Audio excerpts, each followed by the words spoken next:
to talk, if anybody that would like to talk to council in closed session. If we don't, he's going to do it in a public hearing, which probably won't be us. So,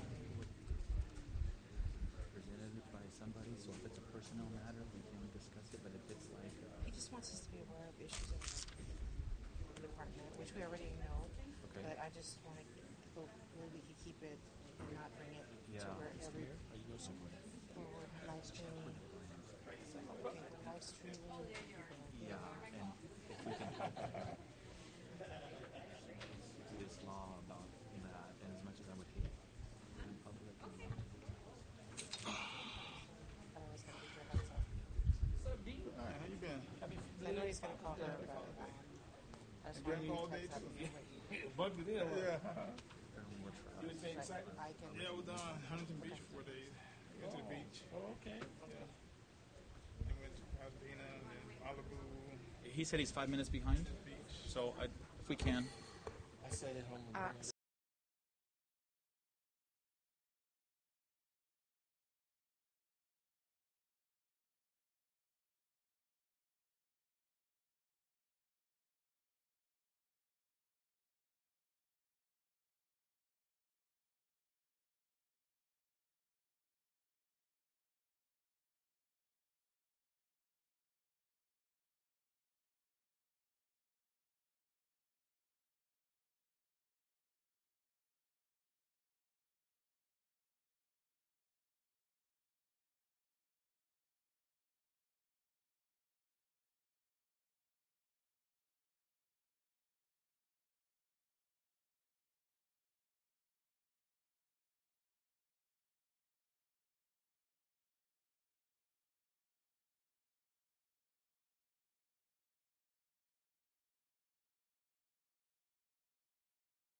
And thank you for putting up with the heat and being here. I appreciate whoever lowered the lights and put the fans on.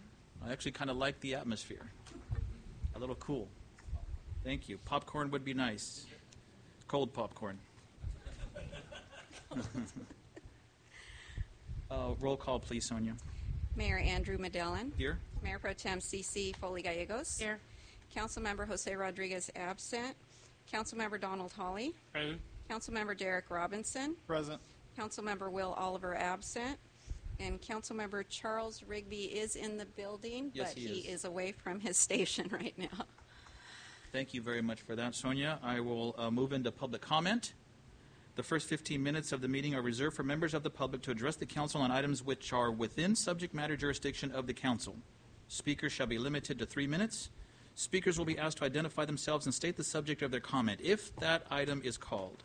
Comments on items listed as public hearing on the agenda item on the agenda should be held until the hearing is opened. The council is prohibited by law from taking any action on matters discussed that are not on the agenda, and no adverse conclusion should be drawn if the council does not respond to public comment at this time. Is there anyone wishing to speak under this definition of public comment?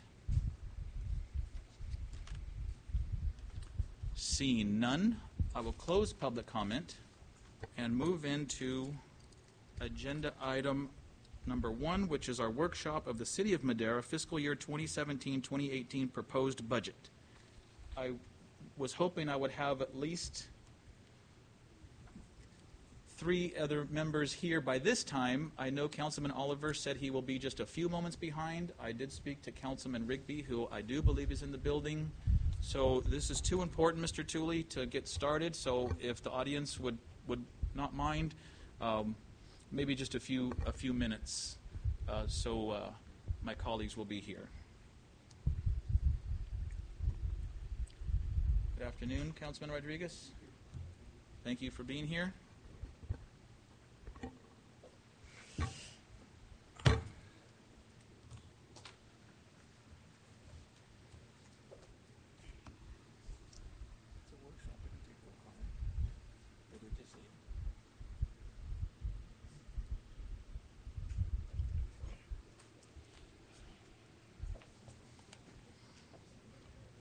Some water. I got one here. Good, thank you. There's some food and some paper. Yeah. Roll call. We did roll call. We said Okay, now we got 6. We're at 6. Okay. Yay. Hey, how you doing? 2 down. Should we put an APB out for Councilman Rigby? Sorry about that. No, that's okay. Councilman Oliver, I understand that you had a little bit of a trek to get here, but I would like to let the record reflect that Councilman Rodriguez has joined us, as well as Councilman Oliver.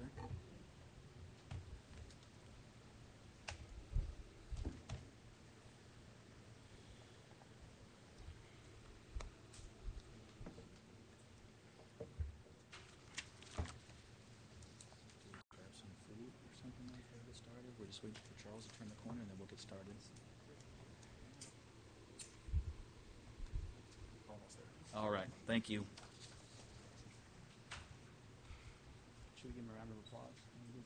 Yeah, maybe a round of applause would be nice. I will say this, Councilman Rigby is also our chairman of the Housing Authority, and over the weekend we had a pipe burst at the authority, which put about 3 inches of water in the entire building.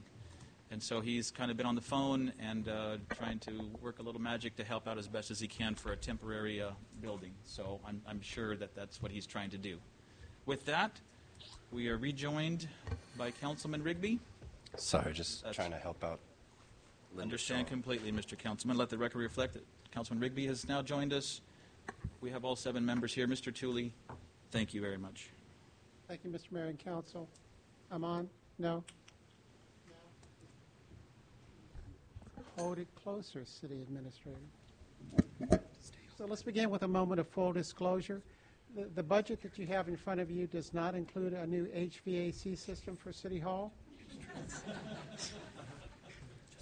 And while that's funny in a moment, it also says something about where we are as an organization. We have limitations on what we can do, and our inability to replace an HVAC system, which has needed to be replaced for 8 or 9 years, is symptomatic of the fact that we have a lot of deferred maintenance. And you as a council are going to have to make some difficult choices about what we spend our money on next year and the next 5 years as well. I'd like to kind of capture what I think are the major... Yeah, is the microphone working? I'm not sure if the audience can hear very well, but it does seem a little Low. low. It's on, so maybe just a little closer, Mr. Okay, Tooley. better? Yes. A little better. Thank you. Don't be scared. I'm not used to being this close. So let's start by taking a very brief trip down memory lane. Okay. 2 years ago, Love's Fuel Station was on the fast track to open.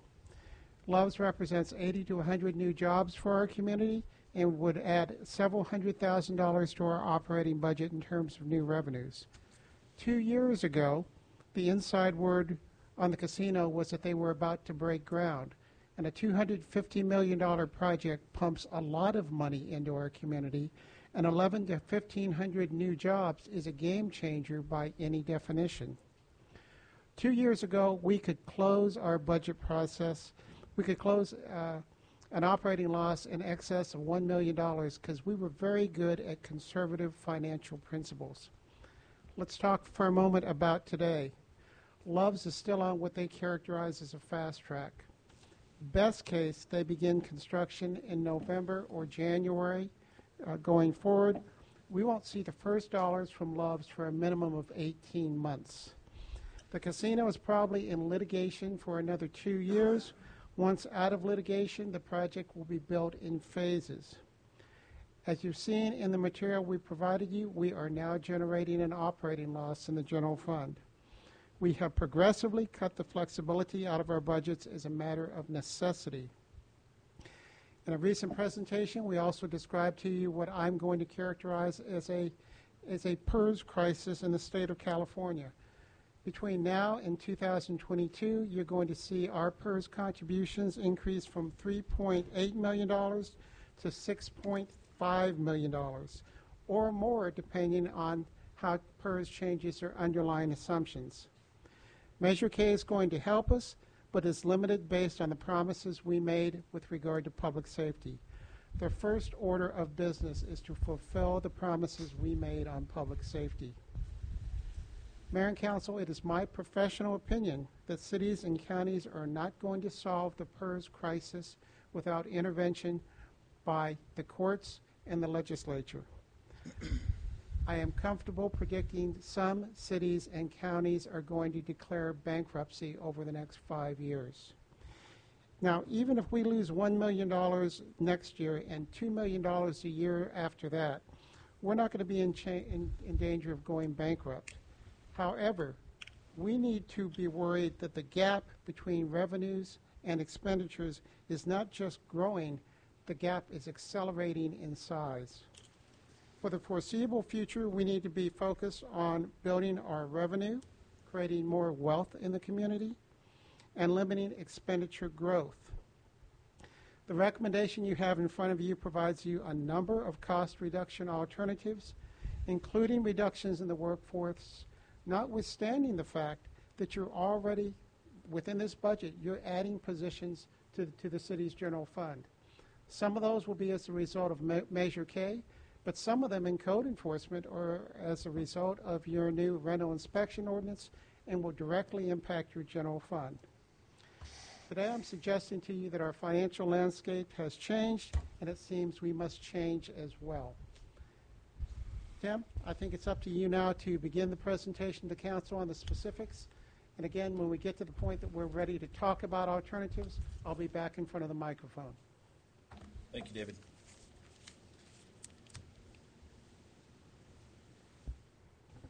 Thank you, David, and good evening, Mayor and Council members.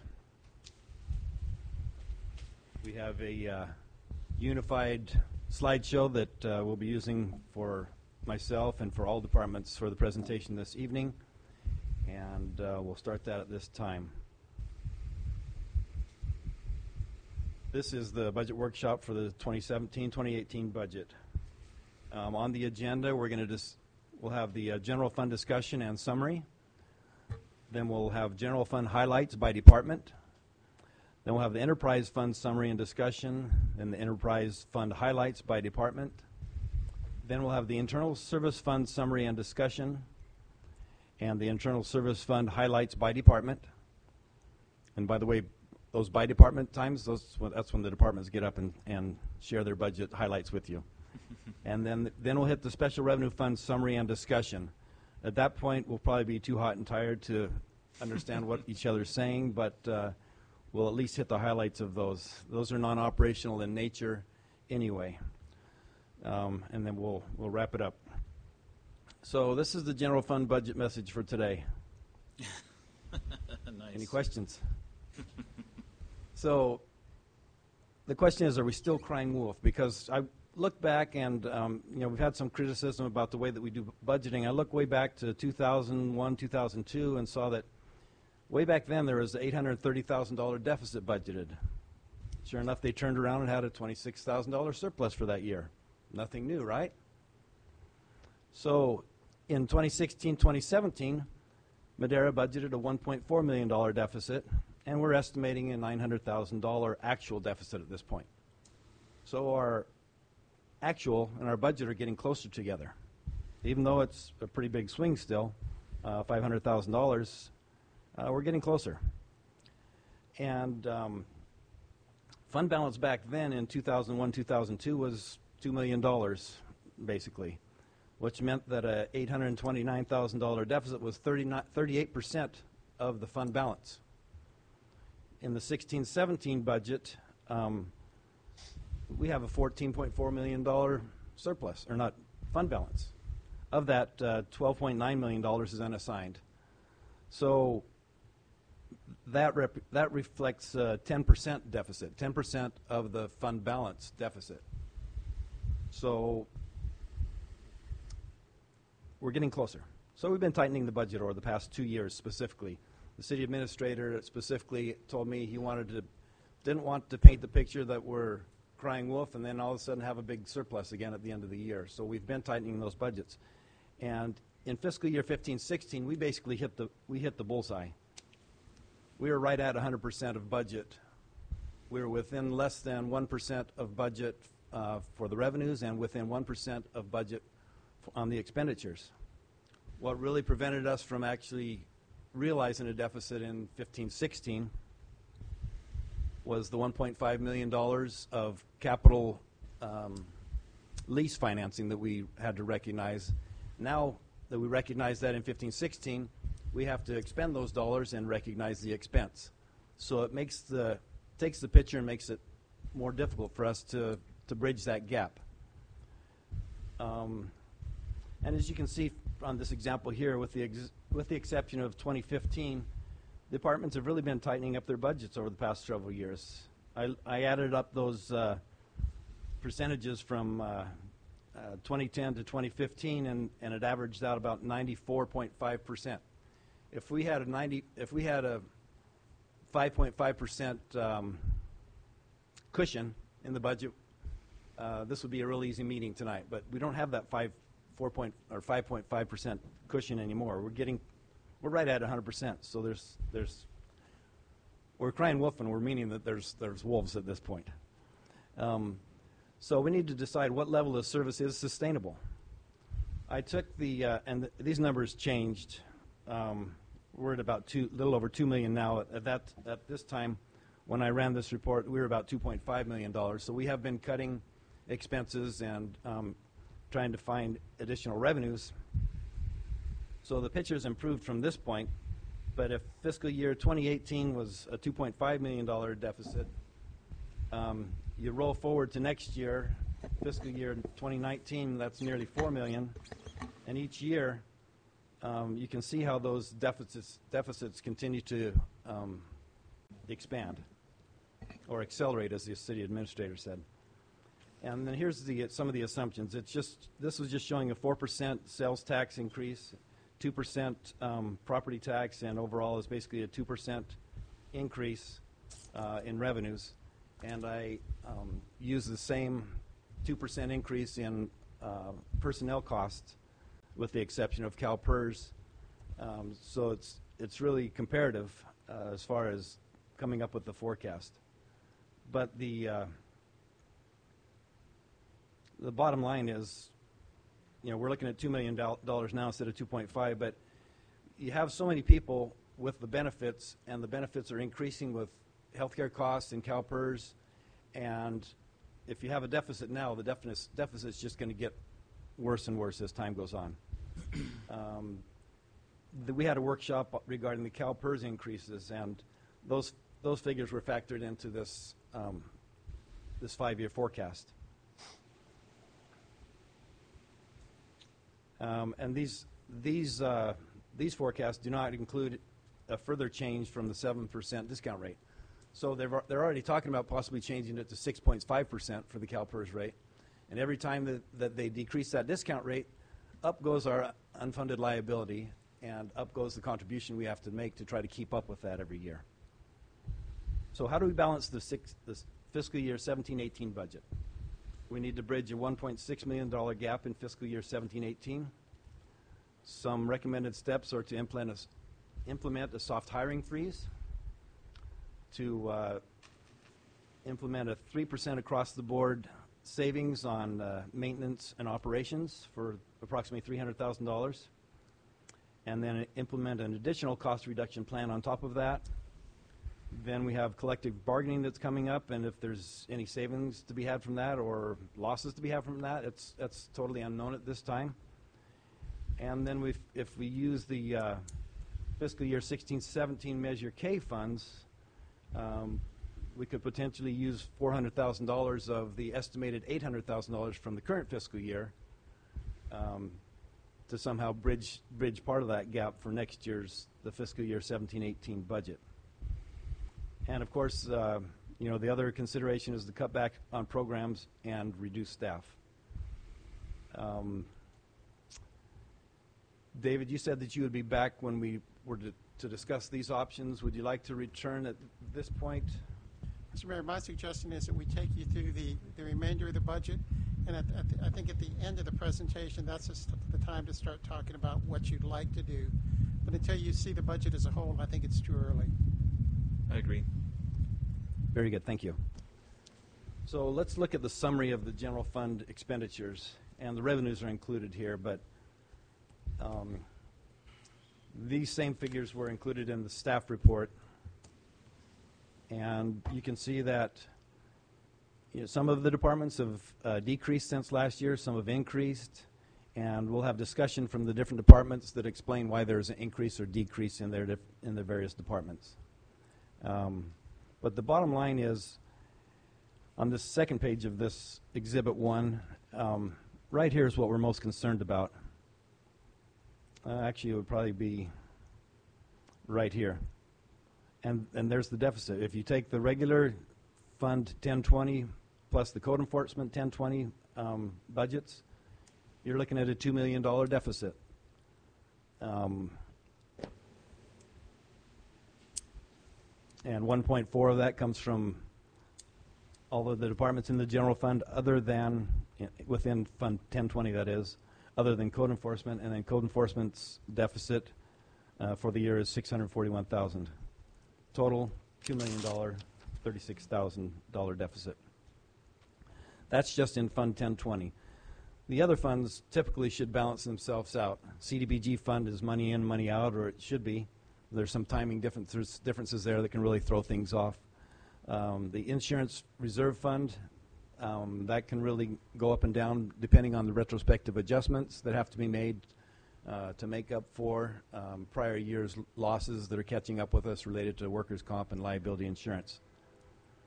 And the Measure K fund, that's the very good news of the day. We're estimating $3,645,000 at this point for next year's Measure K funds that will be used to fund the police and fire additional positions.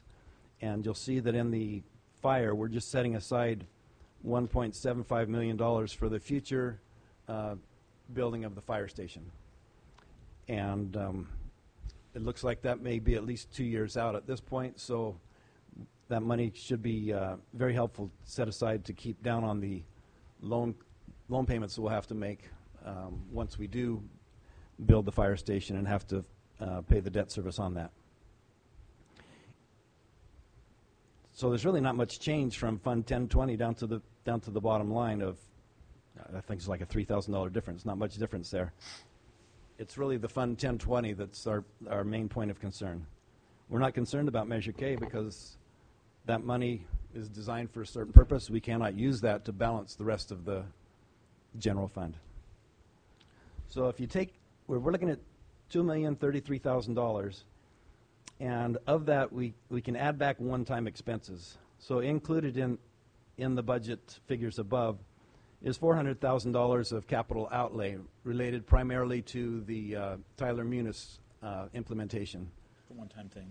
It's a one-time thing. Once we get that implemented, we'll have the ongoing maintenance contract costs. But this is a capital outlay, and it's okay to.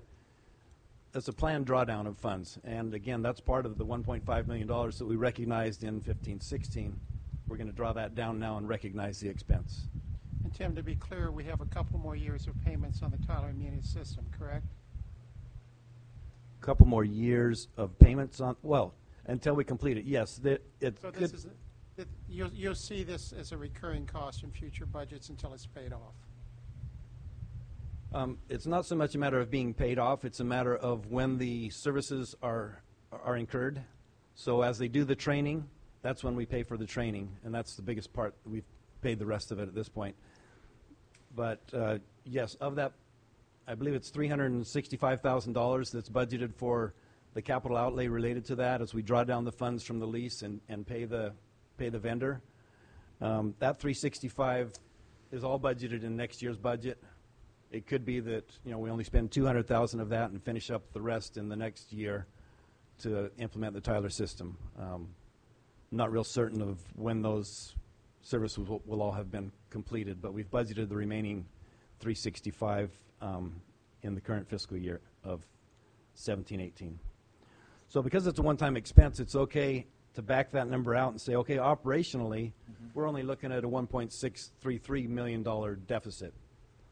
So that's what we need to look at bridging the gap in. Operational revenues each year should fund operational expenditures in each year. You shouldn't have to draw down on the general fund balance to fund ongoing operations. Any questions at this point? Here's a graph that shows the breakdown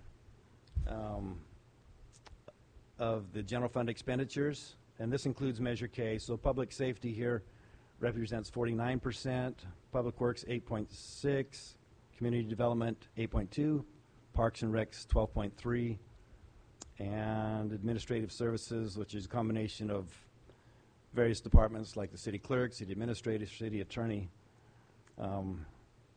it is lumped into that 8.1% of the budget.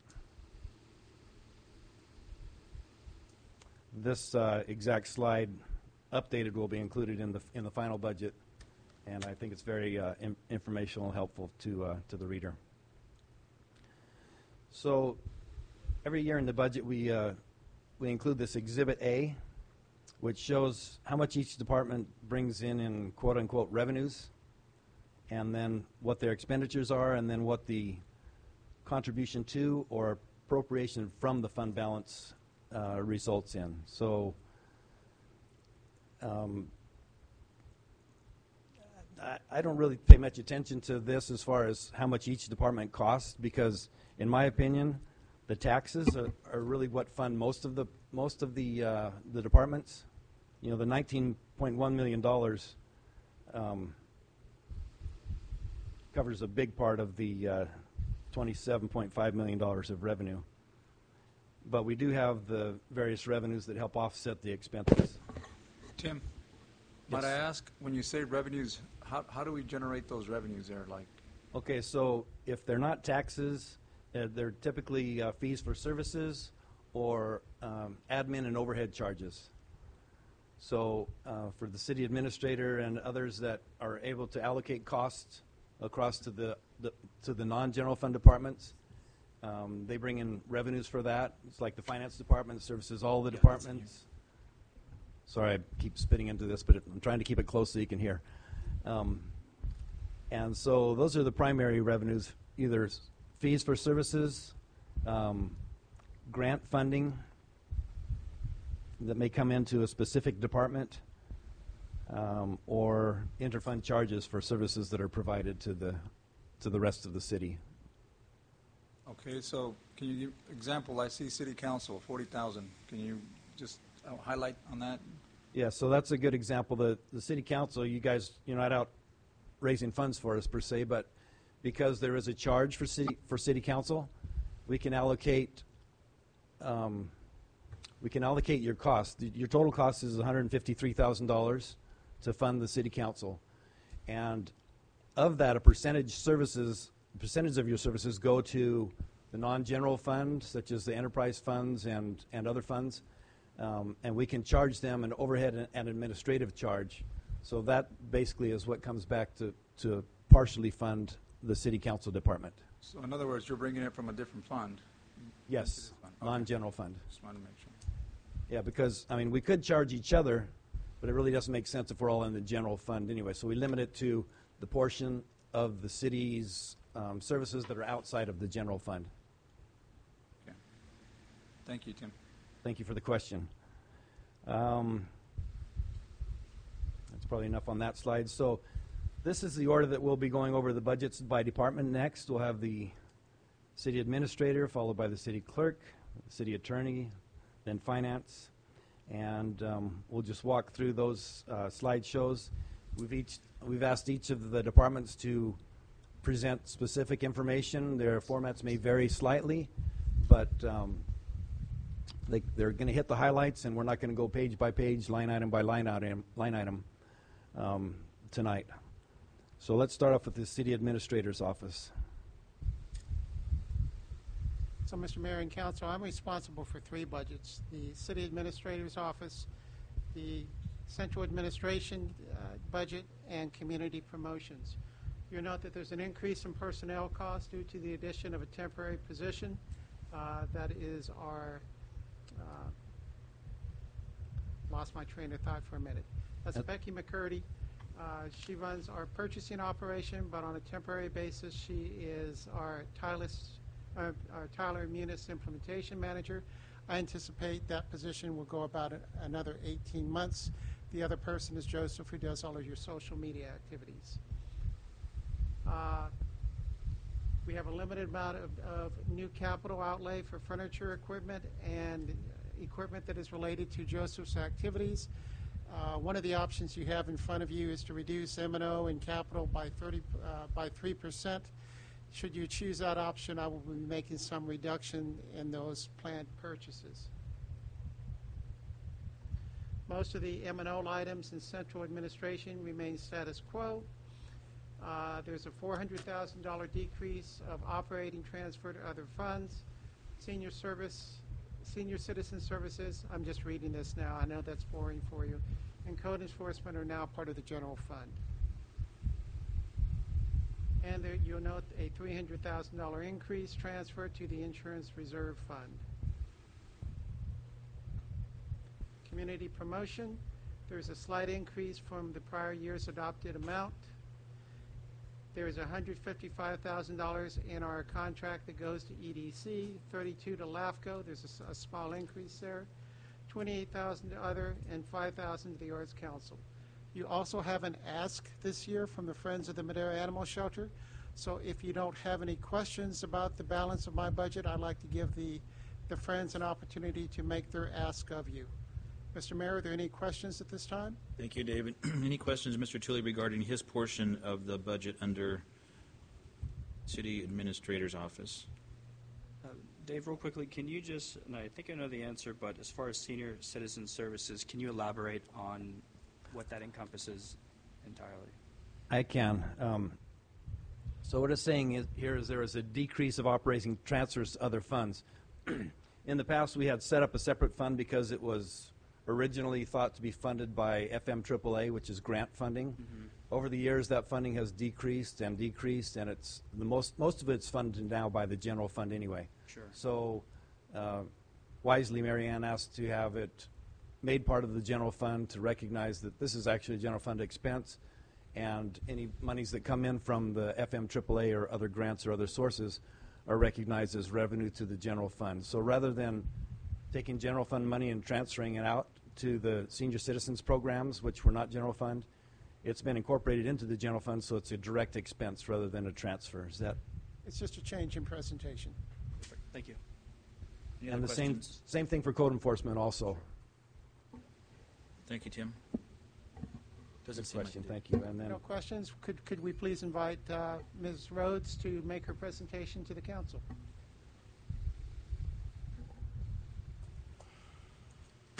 Thank you. Thank you, Mr. Mayor and council members. And Dave Tooley, thank you for inviting me. I'm a little shorty. Okay, sorry. I'm going to make this real quick because it's a long night for you guys. I'm here, as all of you have received my request packet. I'm requesting $100,000 from the city. This money will be spent from July 2017 through June 2018. The $100,000 will solely be spent only on city-generated animals.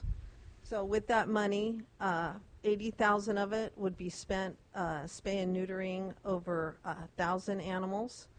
The balance would be for transportation and medicines and emergency surgeries that come up regularly. All of these funds the Friends pays for. We also have employees, and I know I've come and I've presented our presentation to you guys before. So you're aware of the over $3 million that the Friends have given to the city and the county animals over the last 15 years. And so in those 15 years, unfortunately, we haven't received $1 from the city of Madera. Over in 3 different givings from the county, we have received $300,000, $100,000 in 02, $100,000 in 10, and $100,000 in 17. In that 5 years between 10 and 17, we were given the $1.5 million from the Red and Nancy Arnold. So with that money, we didn't have to come to the city or the county for money. But now we really are in need of help. We have about a $22,000 to $25,000 veterinarian bill for spaying and neutering every month. And so you just do the math, it's going to go very, very quickly. And so with that, I don't think you guys need to know any more than we desperately need your help. We're all in it for our own community. And as you know, the counties, we spay and neuter about 3,600 animals every year. And at least 40% of those are from the city, and the rest are from Chowchilla and the mountain communities, and of course the Madera County areas. So with that, I just want to thank you again for giving me this opportunity, for coming up here and begging.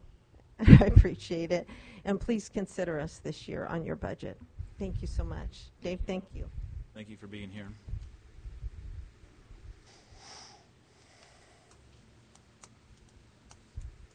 If there's no other questions under City Administrator, Tim, we'll continue on. Okay, the next budget presentation would be from the city clerk.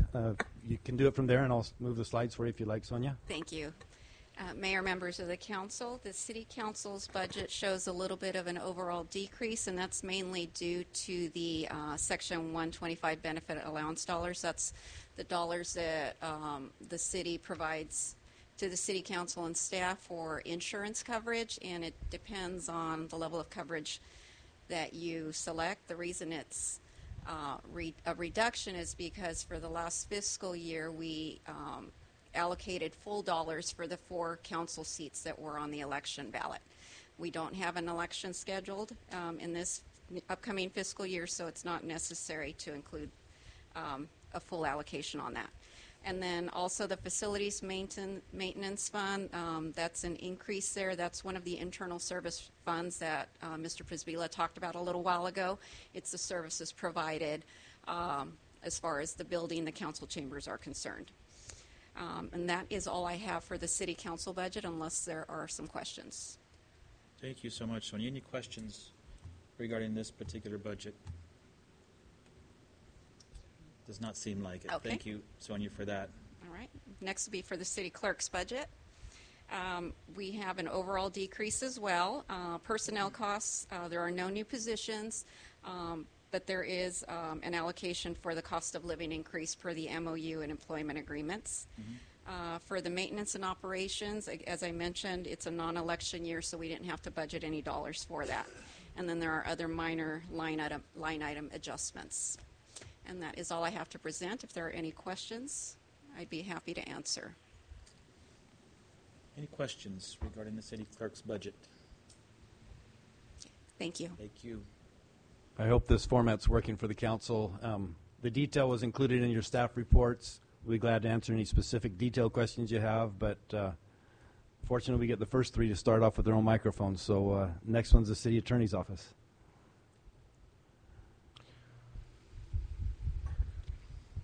Okay, Mayor and Council, our budget remains largely unchanged from 2016-17. They're really, just some basic adjustments with janitorial and that type of thing, but there's largely unchanged. One of the things that's not in the budget, I don't believe we included this in the numbers yet, but we did evaluate the fully loaded cost of providing service to the Housing Authority. And right now we charge the Housing Authority about $100 an hour for city attorney time, since they are a fully separate entity. The $100 is substantially light. The fully loaded cost should be more in the neighborhood of about $193 for city attorney time and about $60 for paralegal time. What we'd like to do is implement a change there. It's not going to represent, because of the limited amount of hours that we do for the Housing Authority, it's not going to represent a significant increase in the revenues. It might represent somewhere, I'd need to actually calculate it, but it's going to probably be less than a couple $1,000s a year at the most. So we'll need to go ahead and implement that for the coming budget. So just a heads up there. And personnel costs are really unchanged other than the COLA that the city clerk had already spoke about. That's it. I'm glad Brent brought that up. The city administrator and I have met with all of the departments. Actually, city administrator met with them, and I was there. And all of them were asked, how can you increase your revenues? What can you do to cut back on expenses? And, Brent evaluating the cost for the Housing Authority is just one example of how all of the departments have gone through and looked at how they might be able to enhance revenues to help balance the budget. Do you have any questions of Brent? Brent, real quick, I see the allocation is $5,000, so roughly 50 hours is what you're saying for Housing Authority, or an hour a week? Is that a fair assessment? Yeah, it's pretty light. Some weeks there's none, some weeks there's a few, but that's just your average. That's roughly. It's for whatever reason we've been a lot more lightly utilized in recent years. Probably 5 years ago, that number might have been double that because we were used all the time. The communication was a lot tighter, but. Okay. That's all I have. Thank you very much, Brent. Okay, so next up is the Finance Department highlights. The overall status of the budgets. For finance, the budget's increasing 47%, and there's a 12% savings in purchasing. So I have those two budgets. The reason for the 47% increase in the finance budget is primarily related to the capital outlay costs related to the Tyler Munis system. We've incorporated that and the debt service into our budget. There's no increase to personnel. We're roughly status quo on all the other budgets, but those really bumped up the budget because we just thought we would service the debt through the finance department. There was a savings in purchasing, basically because Becky, who was at a higher step, has gone temporarily to be the Tyler Munis implementation manager, and Rosa Hernandez is stepping in for her temporarily out of class at the bottom level. So there's some savings there in the general fund. So the significant cuts or increases in the maintenance and operations and finance. It was $180,000 for the lease and $365,000 for the drawdown of the capital outlay for the Tyler Munis. And there's also a revenue increase, a slight revenue increase for the lease allocation because we're servicing the lease and charging it out to the various departments. And as far as capital outlay costs, there's the Tyler Munis, and there's also a change to debt service, which is also related to Tyler Munis. Do you have any questions on the finance budgets? Vehicles and equipment, Tim. Vehicles and equipment is that's an internal service fund charge. So you're referring to a specific line item? I want to make sure that I'm answering the question Yeah, correctly. it's on the bottom for $365,000. Okay, that's but it's it. It's a little vague. Yeah, that is. So when we went to the Tyler Munis system, we decided that we would have vague or basic descriptions for the accounts, and we can set those accounts up by projects. So we have something called project accounting, but that 365 or that vehicle and equipment is the capital outlay line item, which is for Tyler Munis. All of it? That's the three. Yes, all of that. There's no. I'm not buying. There's no other capital outlay in that dollar amount. It's all Tyler Munis. Okay. Any other questions for finance? Yes, If Tim. not, Wendy, you can either sit there and I'll roll it for you, or you can come over here. There's One a other question. question. There, Tim. Okay. Now, the contracted services, what is that when you have contracted services in your maintenance and operations? So contracted services are services that are provided by outside agencies. So in our case, it would be such things as fees to the auditors, fees for our investment program, the maintenance contract, anything that we need to get a contract for somebody to come in and provide outside services to us for. Okay, and I'm sorry, when you say, give me an example, like outside services, when you say, I mean, what, softwares or? Yeah, so it could be anything from a copier lease contract to the auditors who come and audit our financial statements each year, to somebody that's performing an evaluation for us for our other post-employment benefit Okay, so you're saying, factors, or yeah, more like evaluations. right, typically professional services, people that come in and provide services for us, and it's contracted services is a pretty general area that could encompass anything where there's an outside agency coming in or outside business doing something for us. Thank you, Tim. Yeah, good question. Thank you. Any other questions? If not, we'll move on to HR department highlights. All right, good evening. Our budget is mostly status quo for the HR department. A few changes under maintenance and operations.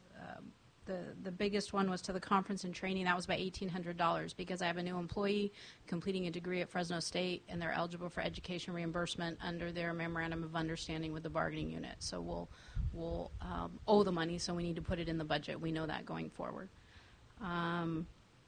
Other than that, there's not much change in the human resources and risk management budget. At the bottom of that same page, you'll see the insurance/risk management. That's the insurance reserve fund.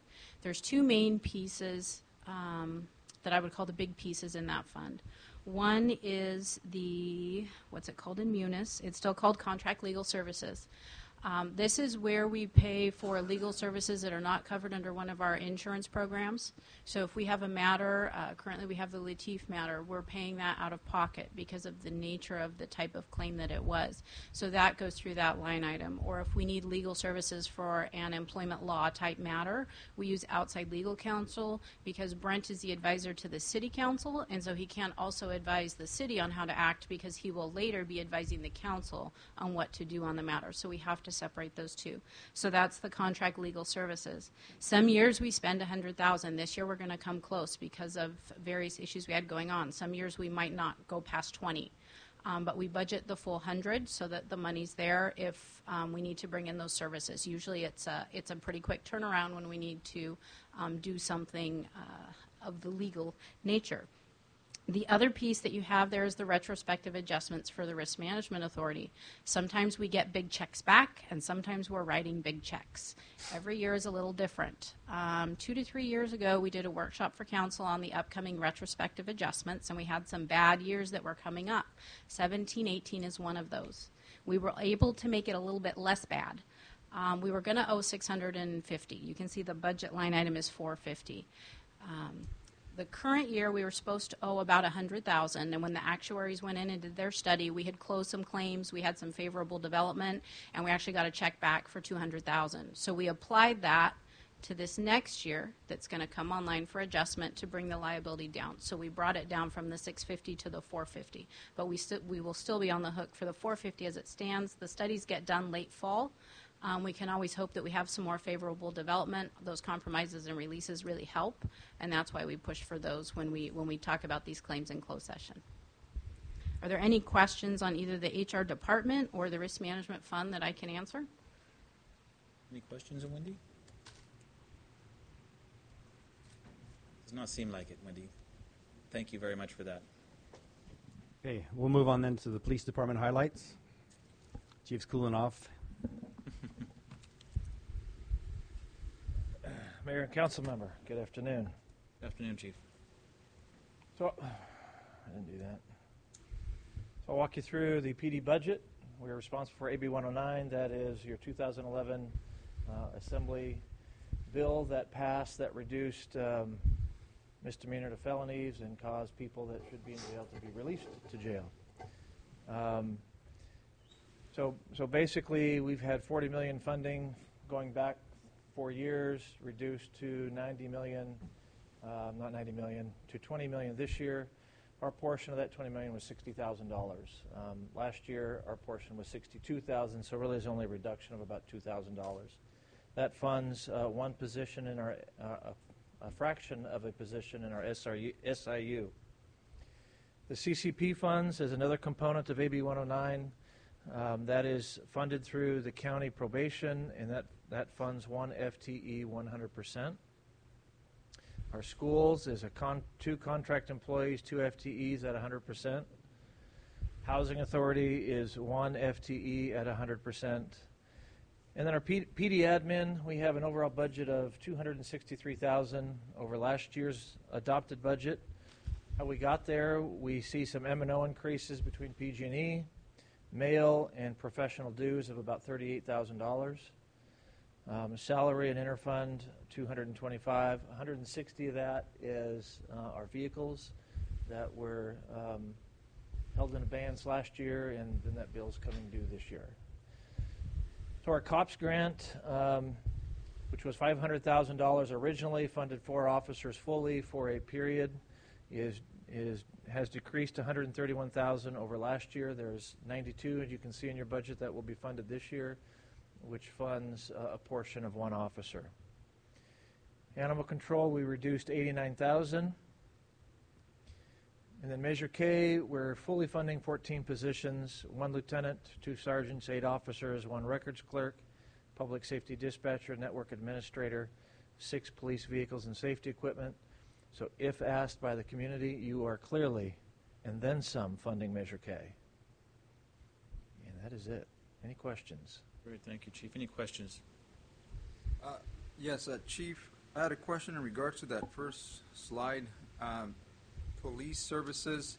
Now, when it says salaries and for full salaries, is that for an officer, or is that... For which one? I'm looking at a slide here, and it has police services, and it's got 102-02010. Wasn't sure if I got that clear. Is that a salary for every officer? Is it $37,858? What am I looking at? What is the dollar figure? If you're looking at about 61,803. 51,803. 61,803. That would be the general fund, the main PD admin budget salaries. Per officer, right? Yes. Okay, I just wanted to clarify that. Thank you, Chief. You're welcome. Mayor Pro Tem. Chief, is one of these officers, when it says 8 officers that were going to be funded by Measure K, animal control? No. So are we funding the second animal control just off the regular general budget? So animal control has been, both positions have been a general fund liability all the way back. So we're in the process of, as it stands right now, that will remain a general fund liability. And so there will be two positions. We're trying to identify a viable candidate to hire presently. Thank you. And we'll add on Measure K, what you see listed there in 17-18 will exhaust all of our Measure K money in 17-18. Easily. Anything else? Any other questions, Chief? Thank you, Steve. Thank you.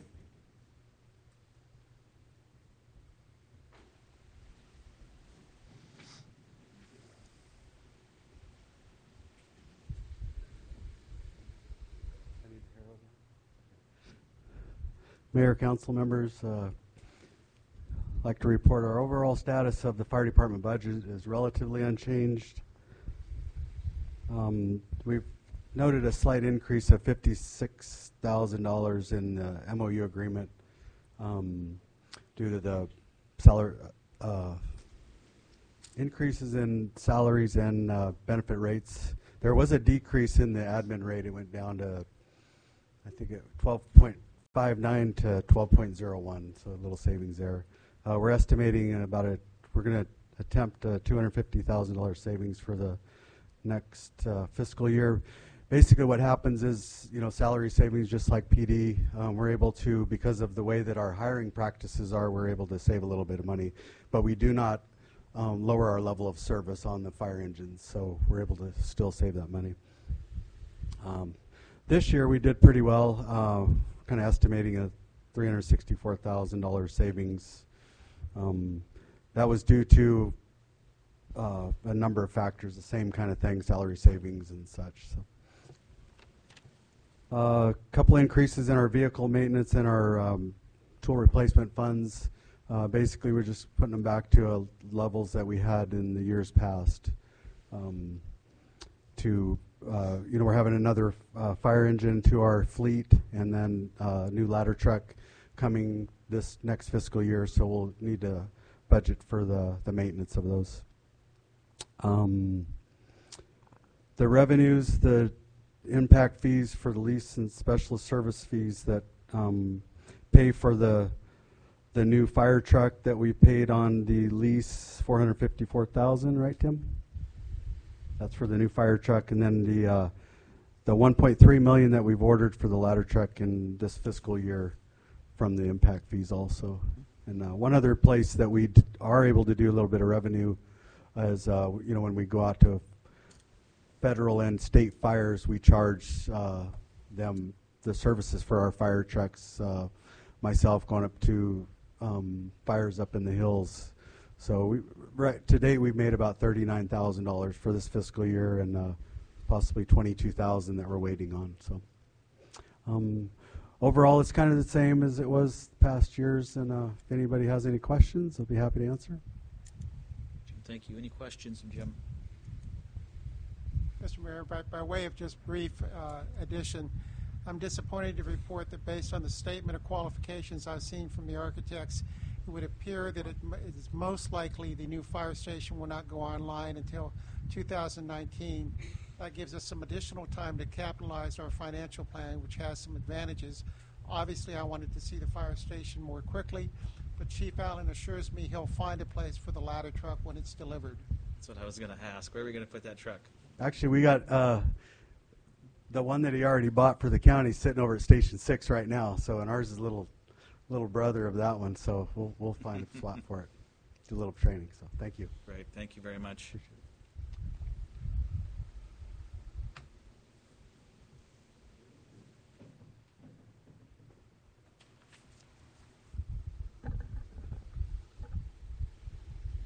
Mr. Boyle. Thank you, Mayor Medellin, Council. The planning department budget this year is essentially unchanged from the prior year.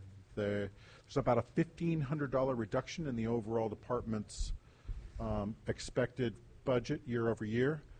Although I would note that last year the department returned about $85,000, and a lot of those monies was related to the fact that the department didn't add the position that was funded by the council last year until later in the fiscal year.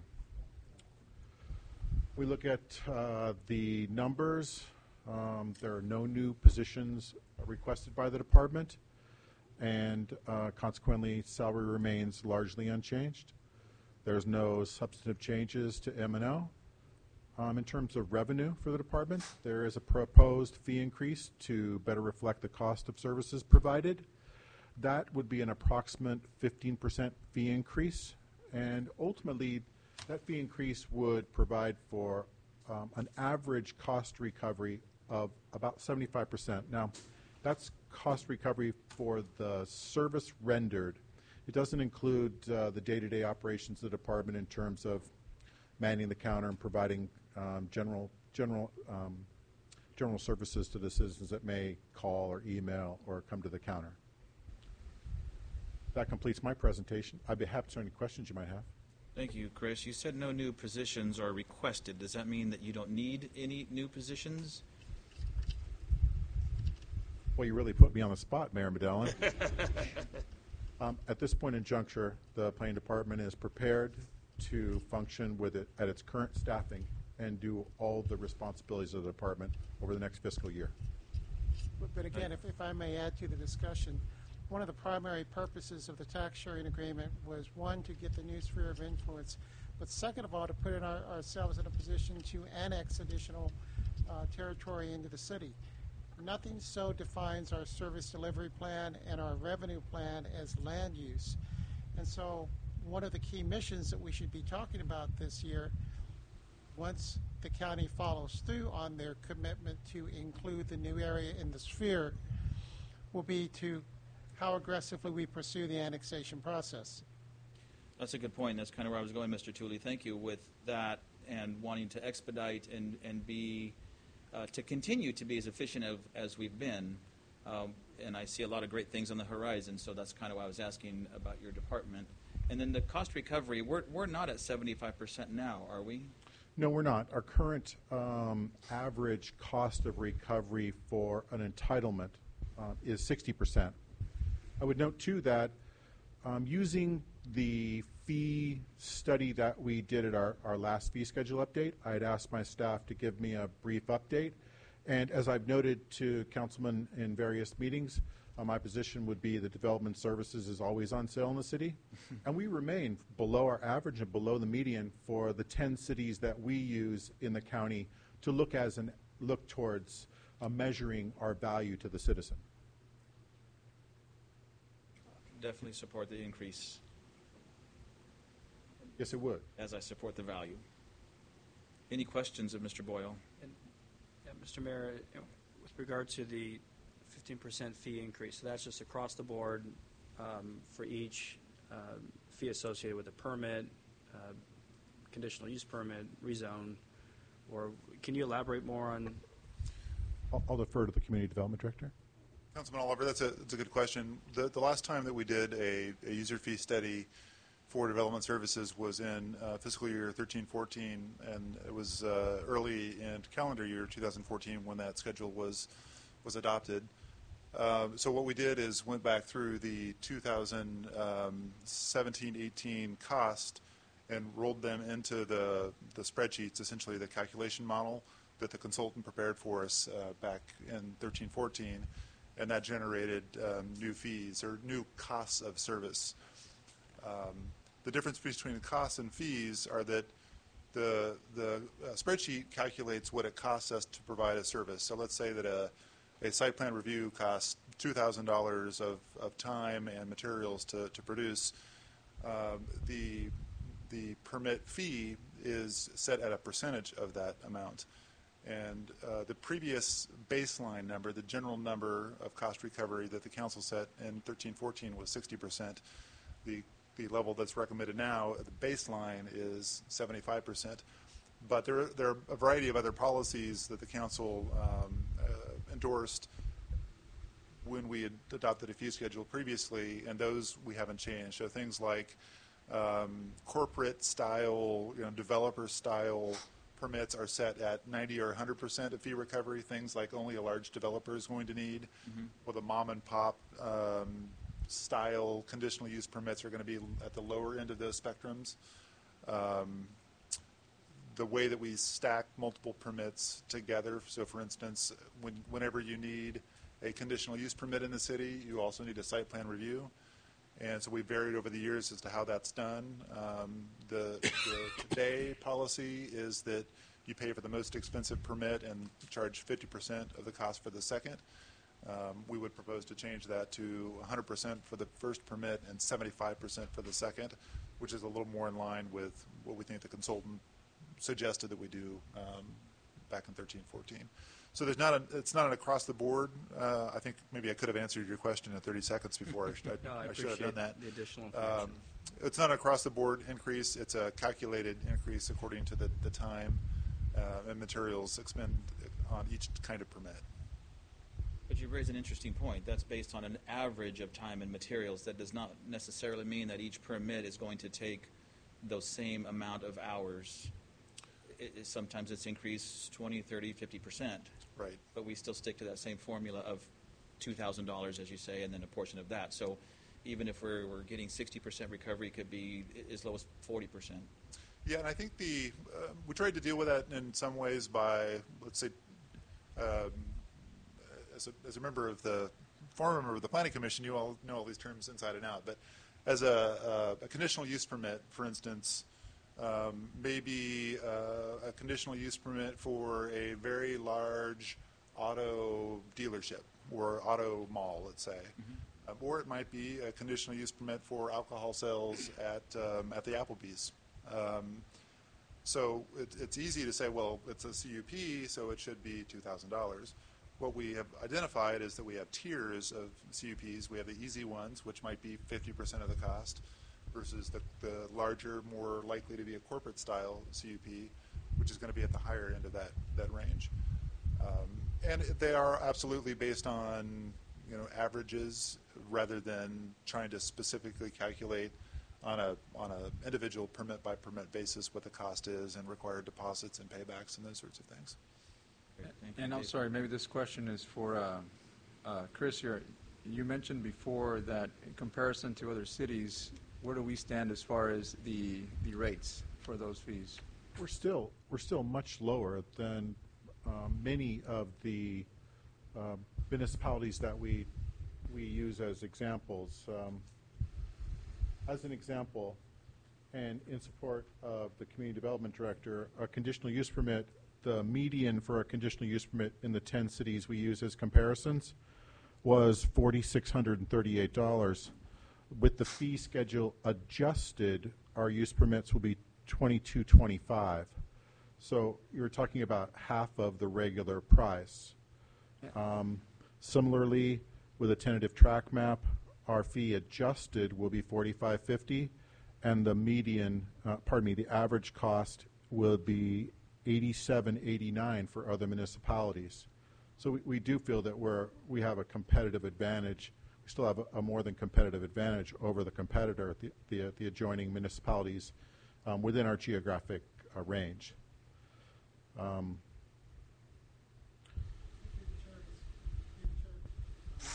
Through the chair, council member, and that also presents kind of an interesting problem for us, because every industrial project proponent who comes in wants a deal. So he wants some reduction of our fee structure. Well, if we're already at the price of everyone, half the price of everyone else, where do I go? Right. But a lot of times, unless they get a deal, unless they can experience the win, they don't want to play. So I'm almost inclined to recommend to you that we go to full fee recovery, and then we'll institute a let's make a deal system.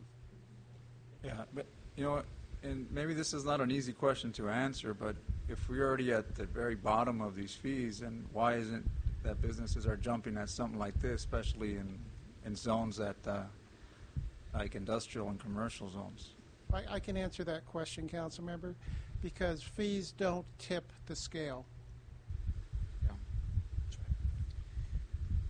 Thank you.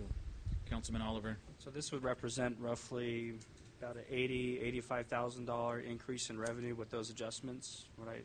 That's correct. And with that adjustment, although I note that we're talking about a 75% cost recovery for our entitlements, if you look at the bottom line, the department, when it's all said and done, has about a 50% cost recovery. When you look at all our salaries and M&O versus the revenue generated by the department, we're almost spot on at 50%. Would it behoove us, as Mr. Tooley had suggested, maybe looking at 100% cost recovery with that 25% wiggle room on, some incentive program, or those for presenting a certain number of job creation, or there's a million different markers, but Through the chair, council member, this evening we're making a defined recommendation to you on fee recovery. This thought process about maybe we go to full fee recovery and develop some incentive programs, that's an internal discussion that's taking place, and in fact we're looking at best practices of other cities. You might anticipate a future discussion on that. Just one final clarification there. The revenue estimates that are shown in the planning department's budget do anticipate an update to the fee schedule, but only 9 months of that fee schedule. So we had anticipated some time to prepare a formal schedule circulated among the development community and then have a discussion back in front of the council.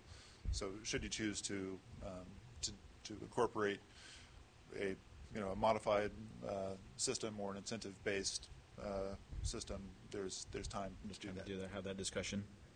Thank you, Dave, for that. Any other questions? One last question, I'm sorry. And are any of those fee increases projected in your outgoing years there, in your budget there, Chris? Can you reframe the question, Councilman? Are any of these projected fees or potential fees that we can increase, are they projected in this budget here?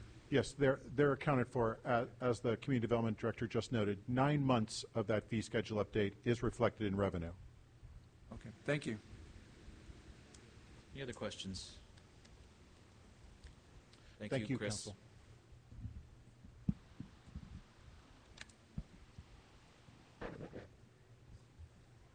Next up is the building department. Would you like to just speak from there, Steve, and I'll roll the page for you? Yeah, I'm good here. Good evening, Mayor Medellin and Council. This is the building department overview. The status is basically unchanged for the years 16-17 and 17-18. I have a final 16-17 estimate of $830,000. I have no additions to my personnel. Salaries will remain the same for the upcoming year. Maintenance and operations, no substantive changes in that. And we've had a good year. We've been fortunate to have a lot of solar. The solar industry is big right now. We hope to get some tentative maps in the future from some local builders, and hopefully that turns into more single-family dwellings in the city, which we hope will increase our revenue for next year. That's the end of my presentation. If you have any questions, I'd be happy to answer them for you. Thank you, Steve, for that. Any questions of Steve? Steve, maybe real quickly, can you elaborate on the contracted services line item? No, Yes. we budgeted for about $200,000. Contracted services is for our outside plans examiner, who is also our interim fire marshal. Okay. He does a lot of our plan check. He also does business license inspections and fire, like hydrant, fire flow, that type of thing, that CAL FIRE doesn't do for us. We're more on the preventive side of fire instead of the submission or suppression side. That's also for if I need to consult with an outside structural engineer or any of those contracted services for large projects, commercial projects that we don't do in-house. Okay.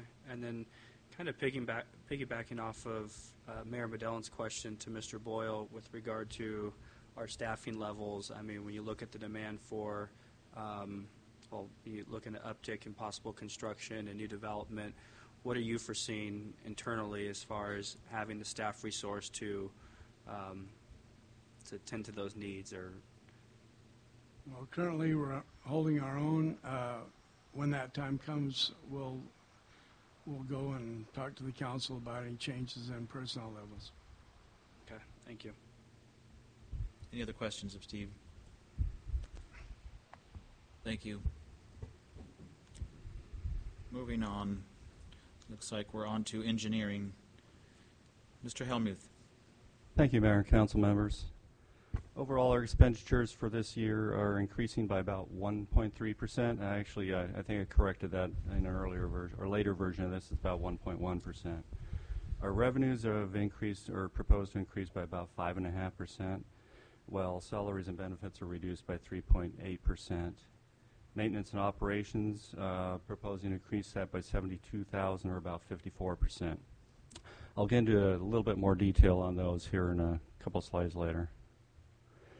Our significant personnel cost changes, what we've done is we've removed one unfilled full-time engineering position, and what we're doing to go ahead and take up the slack on that is we're bringing in a part-time drafter. What we found is one of our engineers, or actually a couple of our engineers, are spending a fair amount of time on drafting time. So what we do is we give them that time back and we bring in a part-time drafter. And that is, that person is a temporary design drafter, not being hired directly by the city. What that works out to is an overall budget savings of about $40,000 to $50,000 in the next year. Significant cuts. One of the things I noticed was fuel costs went up fairly significantly in the last year. It's minor. It's like $1,500 to $2,000, but it was kind of surprised me. Our contracted services, this is where we're paying for that temporary drafter. We're going from $28,000 in 16-17 to $75,000 in 17-18. Also added a little bit more training time in there. What are we taking? What measures are we taking to increase revenues? One of those is the increased fees for cost recovery. That's increasing modestly. I think it was around $7,500 to $10,000 on the engineering department. We also have a COLA adjustment on any other sources that are out there. Our proposed capital outlays. As a department, we really don't have those, but we are the engineering department, and we do a lot of the capital projects. So what you see in the capital improvement program is pretty much what we do in terms of capital outlays, and those are usually on the order of millions of dollars per year. And with that, that's my presentation. If you have any questions, I'd be happy to answer them. Thank you, Keith. Any questions about the engineering department budget? Does not look like it. Thank you, Keith. Mr. Randall. Thank you. So Public Works has 7 divisions, working divisions. There's about 20-plus budgets within there. The graffiti budget, though, is the only budget that really can impact the general fund. Everything else is enterprise or inter-service funds or has its own revenue source. There aren't any changes in revenues. Everything being transferred into this fund is the same as it was last year. There's about $144,000 that we received from gas tax, water, sewer, and solid waste. There are no new positions being requested. There is a minor decrease actually in salaries, expenses, due to a small change in how personnel costs are allocated within our budgets. There is an increase in maintenance and operations due to the vehicle depreciation you've heard from other departments that was deferred last year. There are no capital expenditures or debt service in this budget. Streets, the other portion of Public Works that is in the general fund, does not impact actually the general fund balance because it has revenue that's brought in. I think in your slide you may see a $2,000 actual increase, and that's just we got to fix that part. Basically, for every dollar we expend, we get it from another source. So it'll come out at a zero in the end. Where does that come from? It comes from gas tax, a big major portion of that. Measure T, solid waste, water fund, and sewer fund also contribute for repairs to the roads that they cut up. There are no new positions being requested. Salary expenses have slightly decreased again. There is no substantive change in the maintenance and operation. There is a $682,000 allocation for a project. Measure T has funds, supplemental funds we receive every year, about $340,000 every year. We wait every other year to do a project to have a significant enough size to get better bid prices. This is a year when we will be doing a project. It'll be for local street maintenance. We haven't selected the exact project yet, but it will come back to the council for your approval. There is a new proposal for a water truck for $65,000 in capital expenditures. We've been watching these costs, and we found it'll be more cost effective to purchase the water truck than the cost of leasing them as we do now. And again, there is no debt service in this budget. Glad to answer any questions you might have. Thank you, Dave. Councilman Oliver. Yeah, Dave, as far as this budget forecast and then future budgets, are we able to anticipate any additional monies made available by SB1, the Transportation Funding Bill? I know that there were some estimates provided when they did their preliminary calculations that around 2 or 2.2 million could potentially be available to the city of Madera. I know there's very different revenue sources that would come from, but was that used at all in this calculation? Yes, well, part of next year we'll have some money. We won't have the full amount. They don't start collecting monies, I think, till November. We will be coming back to you in probably mid-year to go over a list of projects that have to be approved by you and made part of the project in order to be eligible. But the state hasn't even drafted those rules yet, so we're still sort of learning what we have to do. There is a significant amount of money that is involved in that additional new gas tax, the MSMR dollars. But where exactly we're going to spend that will sort of be a game. Probably some of it will be changing what we call different projects and moving monies around. But it is new money that will help us with some of our improvements on our streets. I think in the future, when there's more clarity there and more definition from the state, I would appreciate maybe an update, not necessarily a workshop, but a department update as to how those monies will impact this department and the city for the better. Keith and I are watching that with bated breath. We can't wait. Great. Great. Thank you. Dave, under M&O, we approved it last year, so you're going to have to remind me what that was. But under other maintenance supplies, we were about $40,000-ish or so. Last year we approved almost $670,000, and this year is almost $680,000 under other maintenance supplies. Can you be specific on that? That's an aggregate. Excuse me. That's an aggregate fund that includes things such as our patch material, all our materials, all our various supplies, our contracting out for patches and things. It adds up quick. It is a lot, but that is the normal material cost of performing the So work. materials, rather than itemize each and every little thing it is, Right. this is what it's, okay, okay. Sort of a catch-all. Yeah, okay. Understood. Thank you. Any other questions? Councilman Rigby. Thank you, Mr. Mayor. Dave, I'm curious, is it cheaper right now to continue on with our contracted services and positions that we're incapable of fulfilling because of, experience or whatnot? I know that earlier this year, the council had approved to contract out services for a position that we had yet to fulfill. Noticing that you guys are no longer seeking that position, are we just sort of going to honor the freeze and maintain the contracted position, or? In the general fund, we don't have any of those positions. That's within the sewer fund, which is an enterprise fund, so it wouldn't be applicable. There's a pretty good work pool out there for maintenance workers. Where we have the hard time is getting certified waste treatment plant operators and certified licensed water workers. That makes sense. Thank you for the clarification. Thank you, Dave.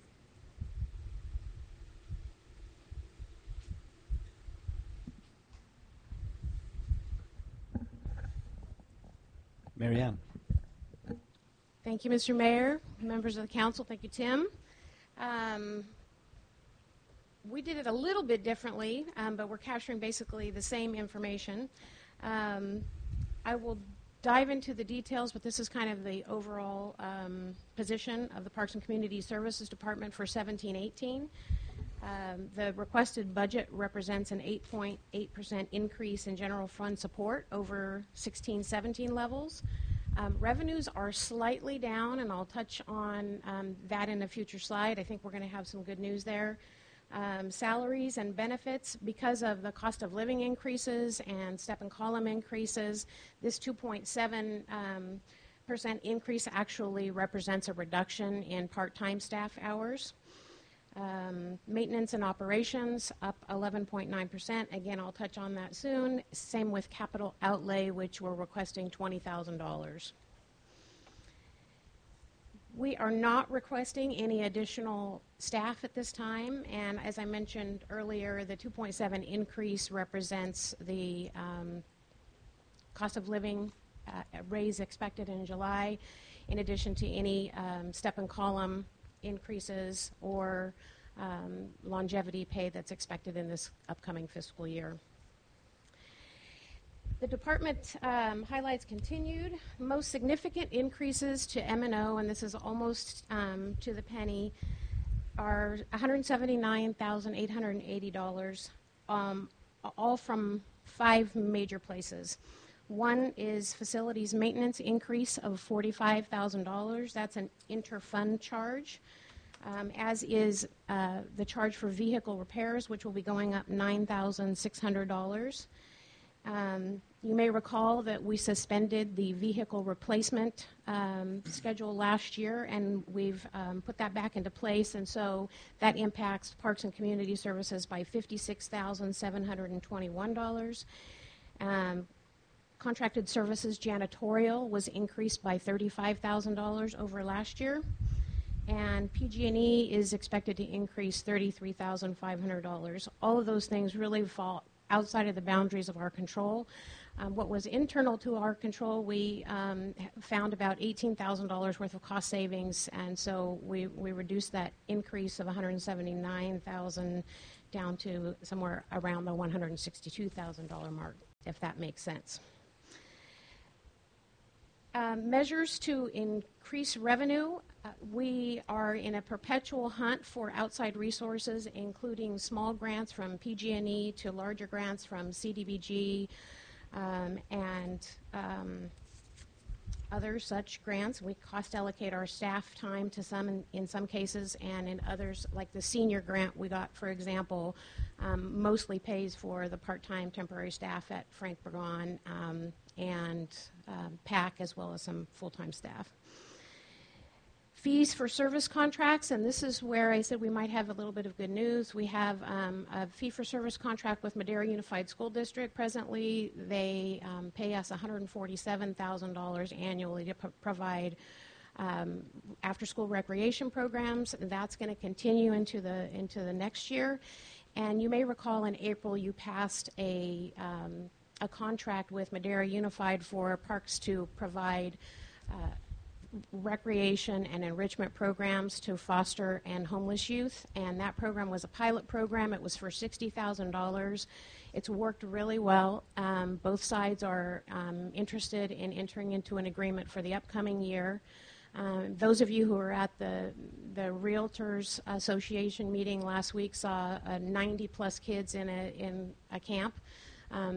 That was paid for with these program dollars. So moving forward, I don't think, what they are telling us presently is that we should expect $80,000 for the upcoming year at the low end. So obviously that would mean an increase in M&O and more likely in part-time salaries, but we also do anticipate at least 50% of that would be relief to the general fund. We also, this is the second year we've used gas tax to pay for median island maintenance. As I mentioned in my presentation last year, this is not a sustainable way to use gas tax. It is helping relieve the burden to the general fund in the current climate, and we're electing to do that again this year. There was an asterisk here that said not reflected in the proposed budget because I had it all detailed, and then I realized that I took that out, so I apologize for that. And I did want to mention here that our staff analyzed the master fee schedule to figure out where we might be able to increase fees. And unlike the planning department, who has fees of $2,200, we're charging kids $1.50 to go swimming. So David and I, as well as Tim and Mark and people in our department, have had repeated discussions about full cost recovery in some programs. And what we found when we compared ourselves to 8 different jurisdictions, both small and big cities around, that we're right in that middle. We're not charging less than other people, and we're not charging more than other folks in most instances. So we are going to continue to do analysis on whether or not we can increase some of our fee-based programs. This isn't going to save the general fund by any stretch, but It's a philosophy that we've always maintained, that we have a balance of fee-based programs and free programming. And it may be that the climate is such that we have to increase our fee-based programs, and those things are yet to be determined. I mentioned a discussion. I got ahead of myself. We are requesting $20,000 in a one-time capital expenditure for playground replacement equipment. The only 2 playgrounds we have in the city that are currently under warranty, I'll give you 2 guesses. The one at Centennial Park that just went in November, and the one at Knox Park, which went in October. Other than that, all of our playgrounds are out of warranty, and so when a slide breaks or is vandalized and we have to replace it, we've in the practice of making it safe by boarding it up, but then that slide is, we don't get the slide until we have resources to pay for it. So we were requesting $20,000 this year to make some of those repairs throughout the city. There are no changes to debt service to the youth center. We have this upcoming fiscal year and then the following fiscal year, and then we will be finished with that. That's $194,000 that comes out of our Parks DIF every June, so we'll be excited to get that paid off here pretty soon. David and I had a pretty lengthy conversation about strategies for moving forward with the budget, and he asked that I include these slides that are not necessarily following the trend of what other people were discussing. You know, what are some of the things that we could cut or scale back on, because it is a difficult time moving forward over the next 5 years. And I know that you know this. I'm preaching to the choir a little bit. If we offer a program or a service or a maintenance activity, it's because we feel there's value to it. So any recommended cut, know that it comes at a lot of pain for people in our department because we feel like there's value in what we provide. So if you hear me offer something up, know that it's not done so happily. These aren't recommendations in as much as it is information so that we can all be on the same page and move forward together. The 4th of July is an expensive day. It's, you can see here from the expenditures, it's $58,000 for one day. People often ask, do you get the fireworks paid for? And the answer has always been, from me, a qualified yes. The fireworks cost $25,000, and we raise about $30,000. That leaves about, you give or take on the year in terms of how much we expense or how much resource we bring back in, about $28,000 in hard general fund costs every year to have a one-day event. Now there's value in that one-day event. When you add into that the somewhere between 500 and 600 staff hours throughout the course of the year that could be spent on maybe revenue-generating activities or something else, it becomes an even more expensive day. And we haven't quantified that because there's so many different position levels from me and even the purchasing manager to the business manager and a park worker one and a part-time recreation leader. So it's hard to really quantify and get you exact hard number on what the soft cost would be for that, but it is an expensive day. Additionally, we have the spring extravaganza. I know it's near and dear to people's hearts. It's a half-a-day program, basically an Easter egg hunt. And after revenues and sponsorships, that's a $9,000 morning. So that's something for your consideration. Our support of Fiesta in the park, and these, again, we recognize this is not fun. These are place-making events, but together, the Fiesta in the Park, the Spring Extravaganza, and the 4th of July could net of about a $40,000 net positive to the general fund. I'm sorry, Marianne. Let me just ask you a question there. And those costs are associated to what? Like when you say Fiesta in the Park and that other extravaganza, what are those alluded to? What are they attributed to? So Fiesta in the Park, we would purchase some equipment and materials to take out to the event, whether it would be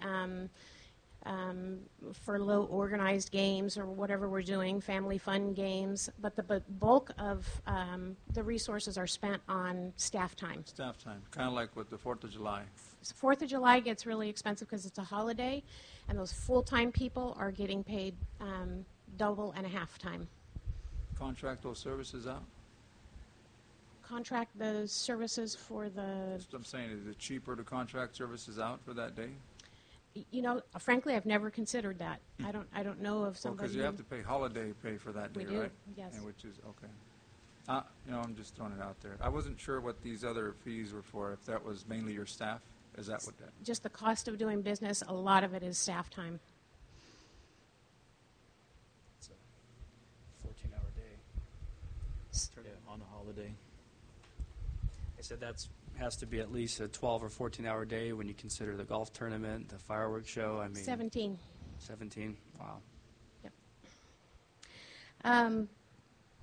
The potential elimination of some programs or reduction of program hours would also be on the table. We did reduce senior services time by an hour or two some time ago, and we're able to increase that back. We have an adult daycare program at 6th and I Street right now, and when you back out the revenues and full-time staff, we could have a general fund savings of $70,000. Presently, we're serving 10 clients at that program.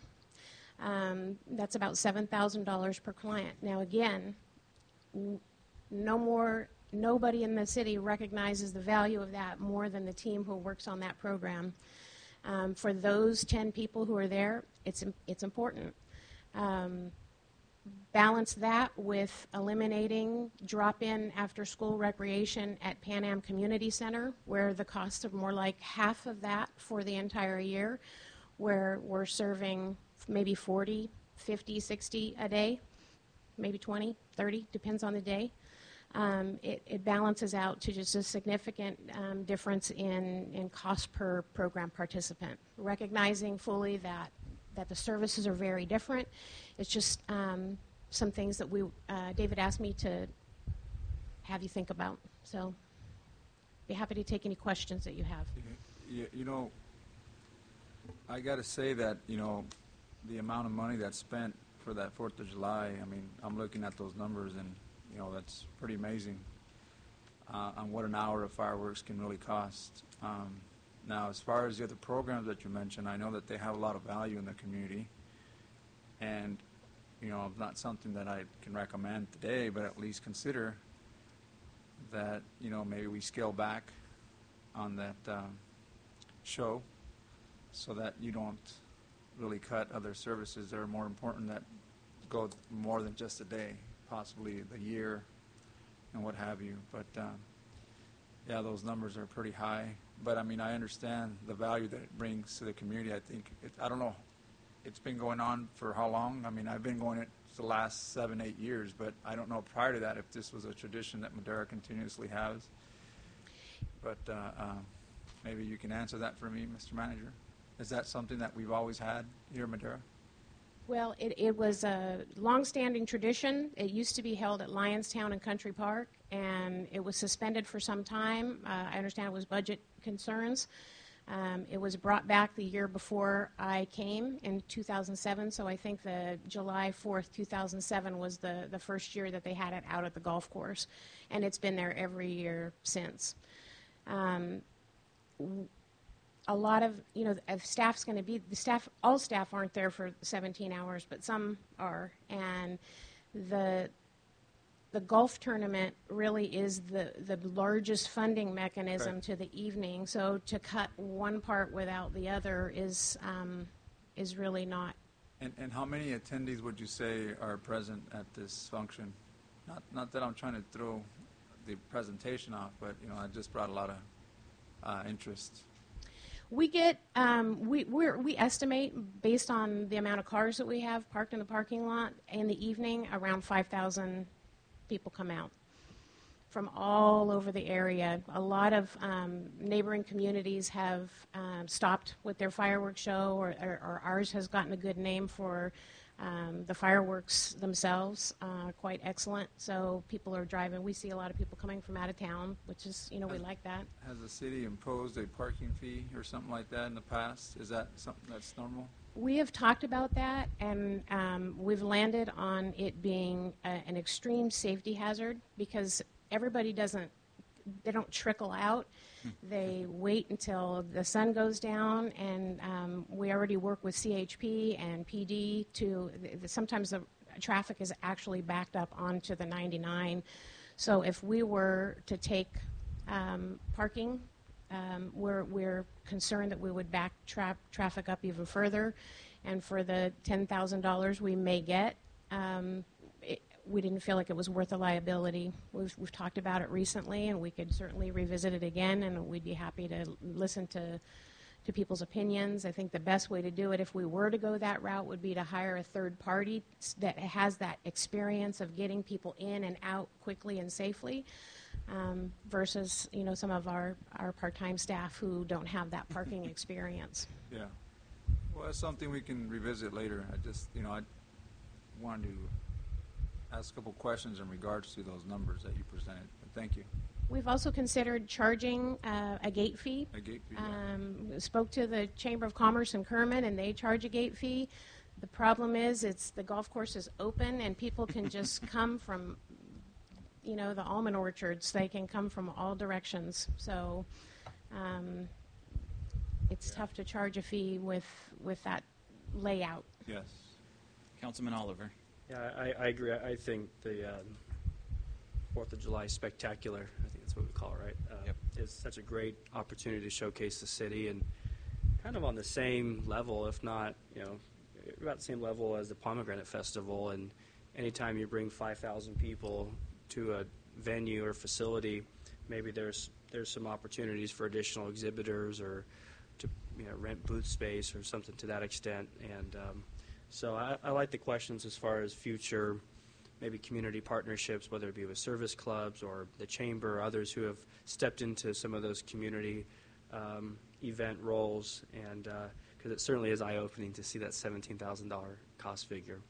I just had a quick question, Mary Ann, with regard to some of the facility rental fees. Are we doing an analysis there as well to see if we're in line or if we should be looking at increasing those fees, whether it be for building rentals or to utilize the fields? Are we looking at that as well? Yes, we do. We look at that on an annual basis, and we do it in a number of ways. We look at our trend lines, and we look at neighboring cities to see what they're doing. And there have been times when we've actually reduced rental rates at locations to try to drive more rentals because we were sort of outpricing ourselves to rent the Pan Am Community Center. So we dropped the rental rates and saw more people take advantage of that opportunity. So we analyze it on a pretty regular basis, and we try to keep it on that borderline of being as high as we can go without driving people away.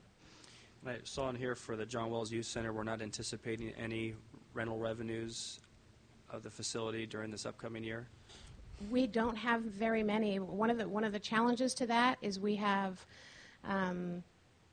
programs going on pretty much all the time. Which is a good thing, which is the intent and the purpose, yeah. It really is coming to fruition. So it's a difficult discussion, but we have had some in the past, mainly by way of partnerships with the school district or Children's Hospital, those kinds of things. School dances and things like that. Right. Could be. And just lastly, with the $20,000 capital expenditure, will that, as far as some of the deferred maintenance required at our parks facilities, how far will that get us as far as those repairs? Are you going to benefit one or two playgrounds, or is it going to really kind of move the meter, so to speak, for those facilities? It would move the meter for now. Okay. But recognizing that that's an ongoing, that the slides have been vandalized before. So now I think that pretty well gets us full slide replacement, and there's a couple of other apparatus that need to be replaced that aren't slides, but that would pretty well get all of our tot lots and play features back to their original condition, so to speak. All right. Thank you. Thank you. Thank you, Marianne. I just want to add, if I can, you and I have had extensive conversations going back to when I got on the council and coming from the retail side of it. Cost recovery for me was if it cost $1 and I sell it for $1.38, I break even. And so the budget at the city, where we are well below cost, was a big question. And like I said, we've had a lot of conversations about that. But you had explained to me the community service in the title Parks and Community Service. And so when you talk about the value, I don't think there's anybody up here that would disagree that there's not a program that we don't have in place right now that does not carry so much value in our community. From the seniors to, you had mentioned the meeting we had about a week or so ago where the John Wells Center was packed, from kids indoors, kids swimming outdoors. And so there is a lot of value, and we understand completely that comes with a cost. At the same time, you yourself had said revenues are down and expenditures are up, and it looks like 888,000-ish or so in revenue and 4.89 million in expenditures, or 12% of the budget. That's a large number when we're sitting here this evening to try to fill $1 million hole. Sure. And so I agree with my colleagues. I think it's a conversation to have and to really look at meticulously and find out where we possibly can raise revenue. I think I would like to go there first. It would be great to raise revenue before we make some cuts to the community and that value that we have. We had the conversation about the 4th of July golf tournament, the Spectacular. People come from miles around, from neighboring cities to Madera, and it's hard to quantify what that value is. There is no charge because it's the community service, and it's a wonderful, wonderful day. But as a council, we're put up here to make difficult decisions, and I think this may be an avenue that we're going to have to pursue here in the short term. And you obviously know, I'm not telling you anything you don't already know. You and your team do everything constantly to raise revenues, but $1.50 to $1.65 or $1.75 is not going to get us to where we need to be. So we will continue to work together. We will continue to hear from you on some other ideas and suggestions to fill this deficit that we so desperately need to fill and quick. So I just wanted to add that. And again, it was very heartwarming to go to the John Wells Center in the summer and see so many kids enjoying the amenities we have, as well as Knox Park and at Pan Am Center and things of that nature. It's great. It really, really is. Thank you for your service. Any other questions of Ms. C? Mr. Mayor, if I may. Of course. You know, we was talking about the extravaganza for the 4th of July. I've been dealing with this 4th of July issue for over 20 years. I love it. I've been going every year for the last 20 years when it was at Town and Country Park. I was so fortunate to have a little trailer to what we call the hayride. And I mean, you know, sometimes we look at things that are for kids. I know we talk about cost efficient, but when we try to aspire into our kids, what can we do to make our community happy? And the way we do that is make kids happy. As we moved from the Town and Country Park out to the golf course, that doubled in value. It brought on to safety as well. Mm-hmm. We had kids all around neighborhoods shooting off fireworks all over town, fire things breaking out. When we moved it out there, we saved a lot of hazard things going on because everybody was there shooting off their fireworks. Firemen didn't have to run all over town to put out major fires that were really occurring. So we talk about safety. We talk about things that values. Those are values. If we didn't do that, house caught on fire, there's money spent. We don't look at those little things, but there's money spent out of somebody's pocket because of a fire hazard. So we're looking at little pennies and dollars of what we could save, but we're already saving. We're saving a whole lot for kids coming out at a one time. I have family come from all out of town just to be out there that one particular day. So we bring a lot of value to the city, plus we bring revenues for those who come to spend money. It may not be on the top dollar, but as our businesses, we're still gaining.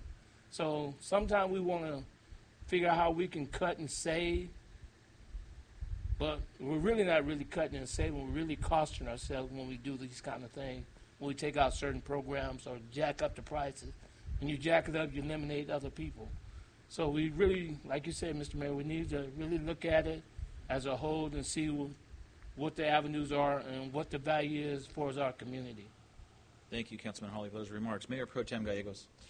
Marianne, I had just one quick question. I looked at the Parks Community Services swimming pool budget, and when it says maintenance operation, other new equipment, I know our swimming pool is used by Madera Unified, by swim lessons, it's open swim, and we have party rentals there.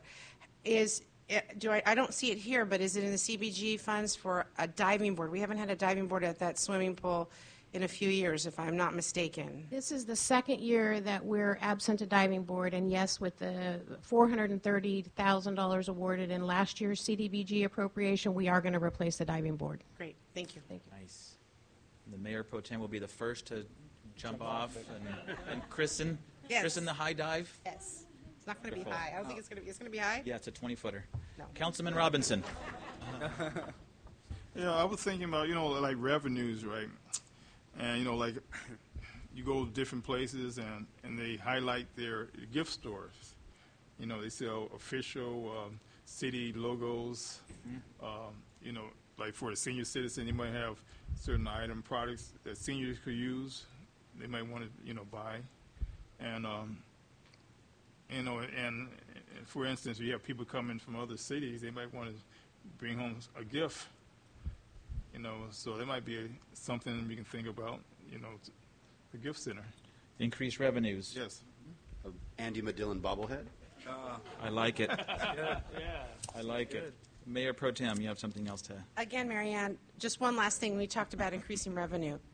On the bottom floor of the John Wells Center, are those open office spaces that we could rent out and bring in some revenue there?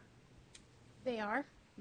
We had co-locators in all 4 offices, police department being one, and one by one they've all vacated.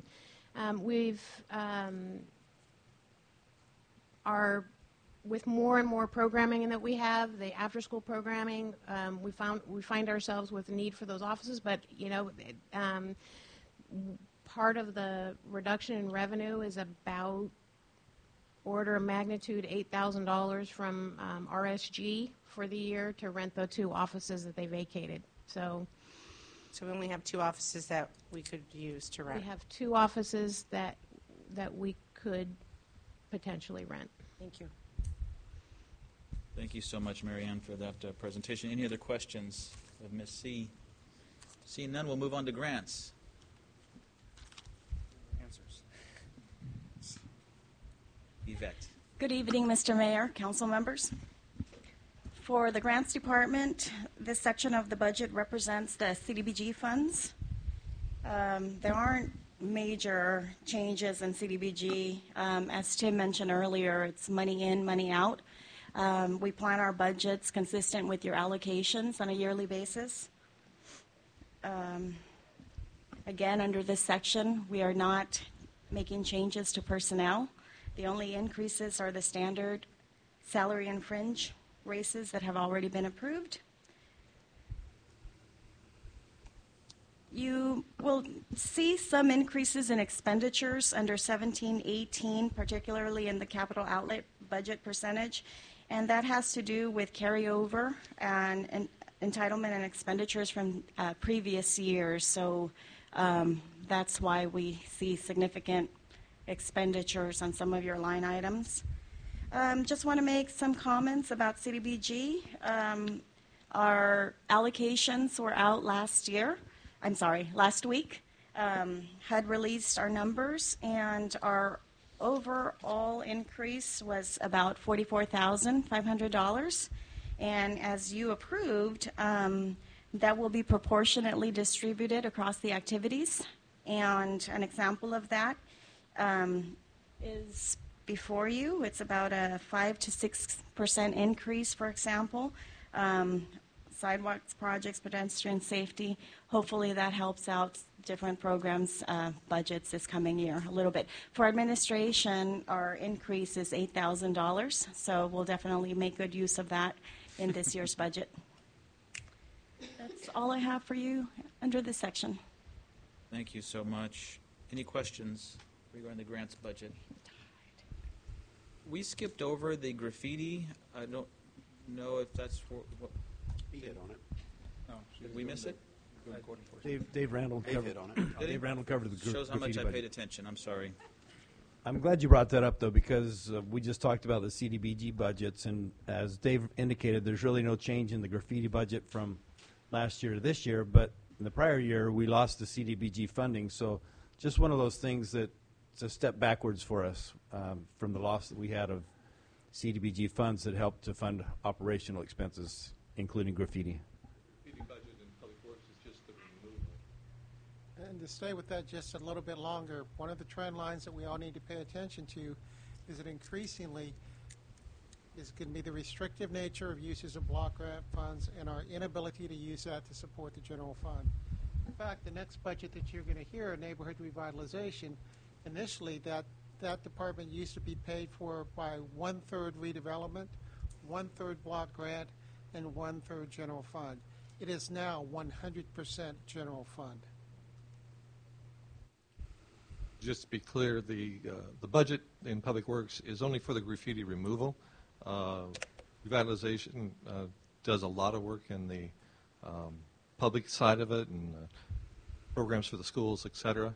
But the costs you saw were just for the actual removal of the graffiti off the walls, et cetera. Viola.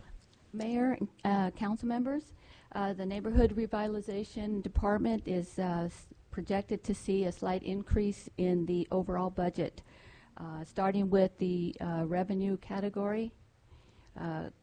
Code enforcement, as Mr. Tooley brought out, in the past was funded in part by third redevelopment, CDBG, and general fund.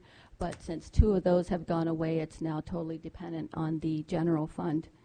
And I'd like to point out at this time, that in 2010, revenues from outside sources began reducing the level of general funding, and so a major portion of this of these revenues were due to the foreclosure crisis.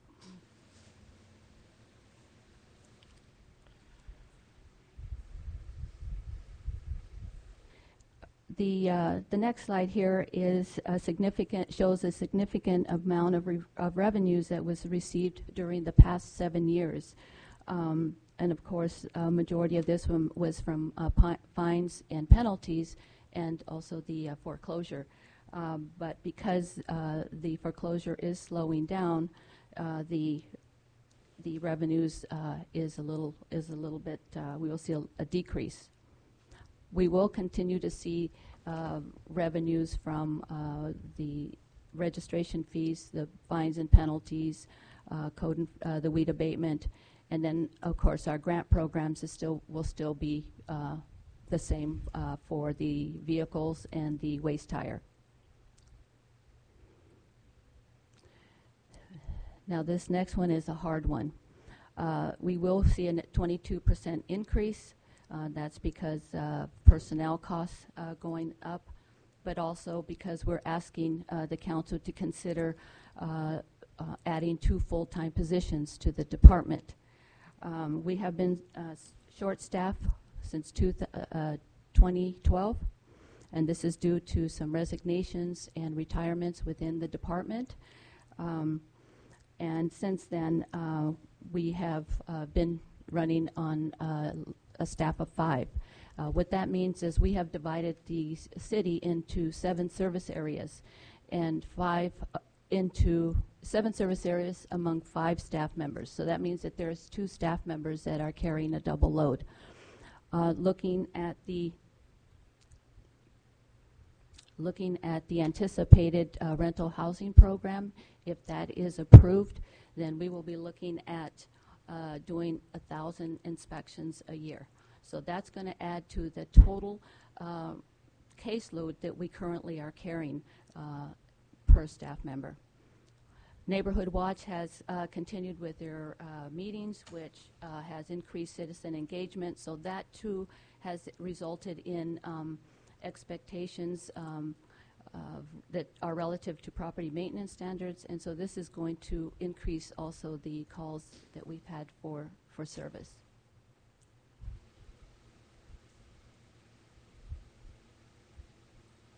In the maintenance and operations, we see a decrease of 5%, no real substantial changes. We did go through a line-by-line item with Tim and his staff, and we did make some changes to our budget.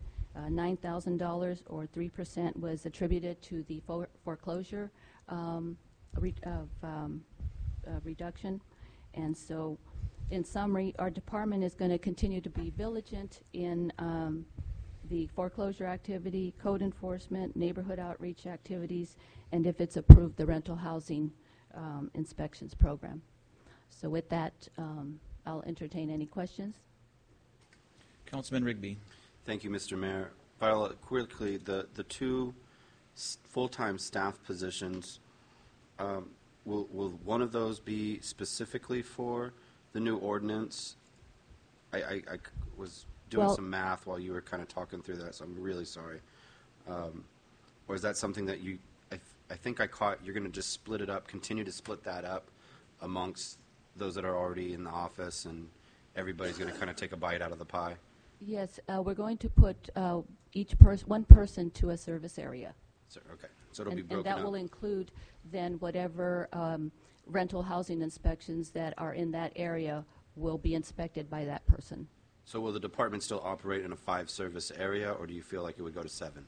No, we're going to continue with our 7 service Service areas areas. with 7, if it's approved, with 7 members for each area. 1 member for each area. 1 member per area.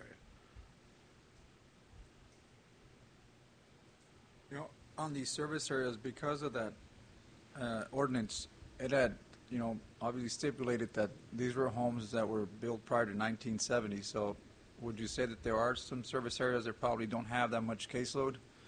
And if so, would that then help the other service areas? They're going to be disposed, you can use these individuals to go different service areas as well, right? Yes, there is one big service area, which is, our service areas are divided up according to the CDBG areas, and so with the city, there may be, which is more on the west side, may be less inspections, and so that person then will be used to help out in other areas. And in turn, that will alleviate the caseload that we currently have right now, or we anticipate to have here with this ordinance, correct? Yes. Thank you, Viola. Viola, I'm looking at our revenue and expenditures, and just like I had stated for our Parks Department, we have $1.5 million in expenditures and roughly $800,000, almost $900,000 in revenue.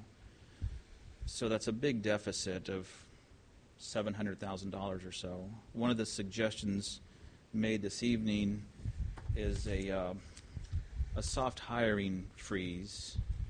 And so with the additional 2 employees, and we're still trying to figure out cost recovery, and I certainly support the rental inspection, but I maybe like Councilman Rigby, what he was alluding to is, these 2 new people would not be specifically doing the 20 inspections a week, which is about what you had said. They would continue to help out in code enforcement, and if so, where does that put us on increased revenue versus expenditures? Are we going to add more to our expenditures? Am I getting cost recovery with 2 new employees? Well, as far as the inspections are concerned, that will be divided up among all 7 equally. So no one particular group, 1 or 2 people will be doing inspections. All 7 would be doing, whether it be weed abatement or mattresses and alleys or rental inspection. They would all. Yes, everyone will be assigned a certain area, and whether there is code enforcement for public nuisance, whether there's other issues that need to be addressed, including the rental housing, it will be performed by that staff. And again, that gap I had talked about with the Parks Department, I remember the good old days when we had foreclosures. It was a double-edged sword. We had so many foreclosures that the department certainly paid for itself. At least the banks did. But foreclosures are almost nil, and so we're not relying on that $3+ million. Right. And now we're adding personnel. So I'm not saying one way or another. I'm just trying to be as fiscally responsible as possible. And if we are going to consider a soft freeze, this may fall under that particular definition. Again, I'm looking for revenue. I'm not looking for increased expenditures.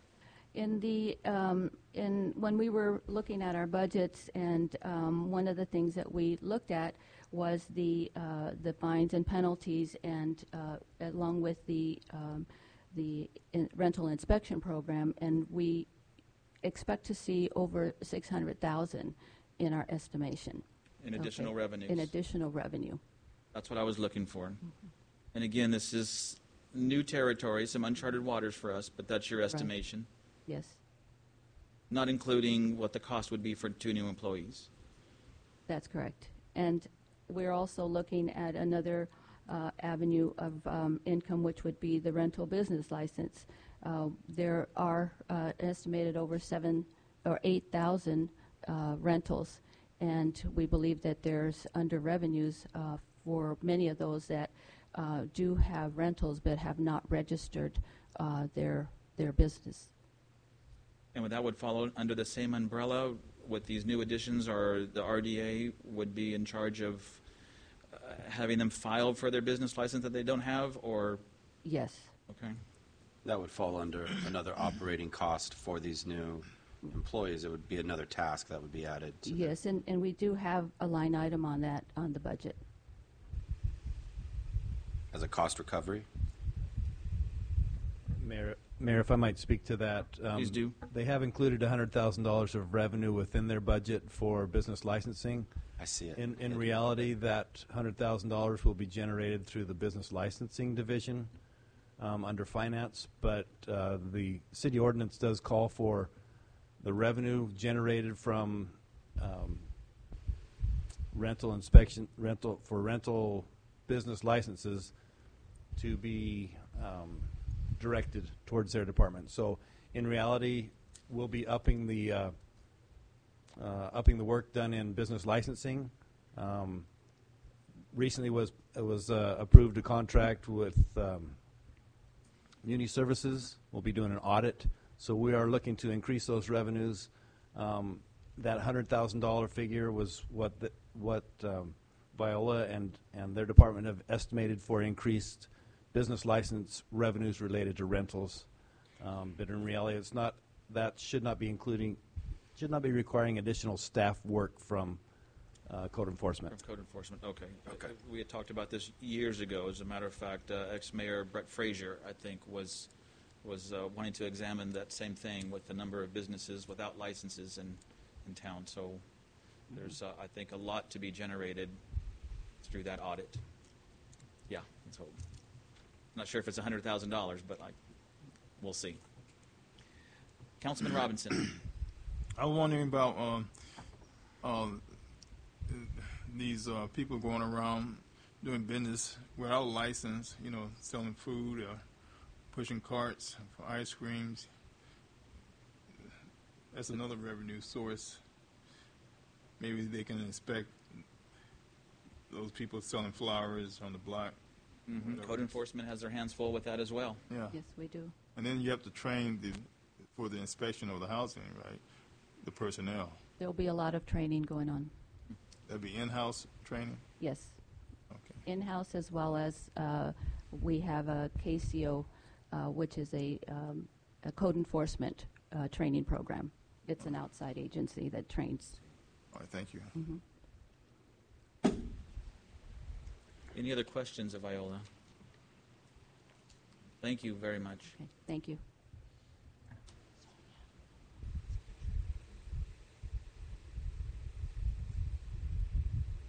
Okay, so that concludes the general fund portion of tonight's discussions. We'll move on to the summary of enterprise fund expenses. And I believe I'll just, well, I'll give a brief description of, unless council would like to take a short break at this time, we could certainly do that. Yeah, I think 5 minutes are in order. Okay. Knew they were about 20 minutes. I can feel it. Yeah, about 15 minutes ago.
Are we ready to reconvene?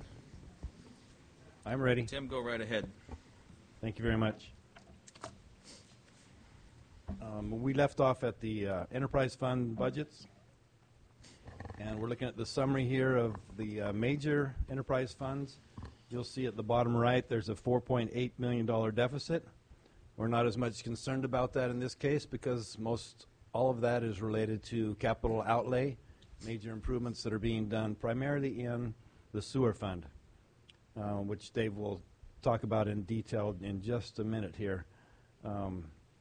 So that's the big deficit right there, the sewer for all the capital projects they have going on. Solid waste has a $658,000 deficit. That's kind of a general plan that's been taking place that former city council agreed that we wouldn't raise rates for a number of years, and we're coming to the end of that period where they will be considering raising rates. And we've been fortunate because we got a very good contract with Sunset, which we were lucky to have Mid-Valley buy out. So that has kept the rates down for the citizens, and there is a fund balance there that this is drawing down from. Slight surplus in water with less capital outlay in 17-18. Drainage is a much smaller budget, is actually projecting a surplus also, which is a turnaround thanks to some changes that Public Works made related to costs for drainage facilities, moving them to water for regeneration of water to the earth. Those are the major funds. Then we have the non-major funds such as airport, golf course, dial-a-ride, and fixed route. At this time, we'll have Dave come forward and present his portions of the enterprise fund budgets, and then we'll hear from Yvette Iraeta one more time, and I'll just provide a brief discussion of the golf course budget. Actually, let me get that out of the way at this time. They're looking for a slight surplus in there, but there's a lot of moving pieces in this budget, and this is one of the pieces that got away from us. There was, I want to say, about a $55,000 swing in that budget, so that'll turn around into a deficit to the general fund. Actually, the $55,000 swing will be, that's an additional impact to the general fund.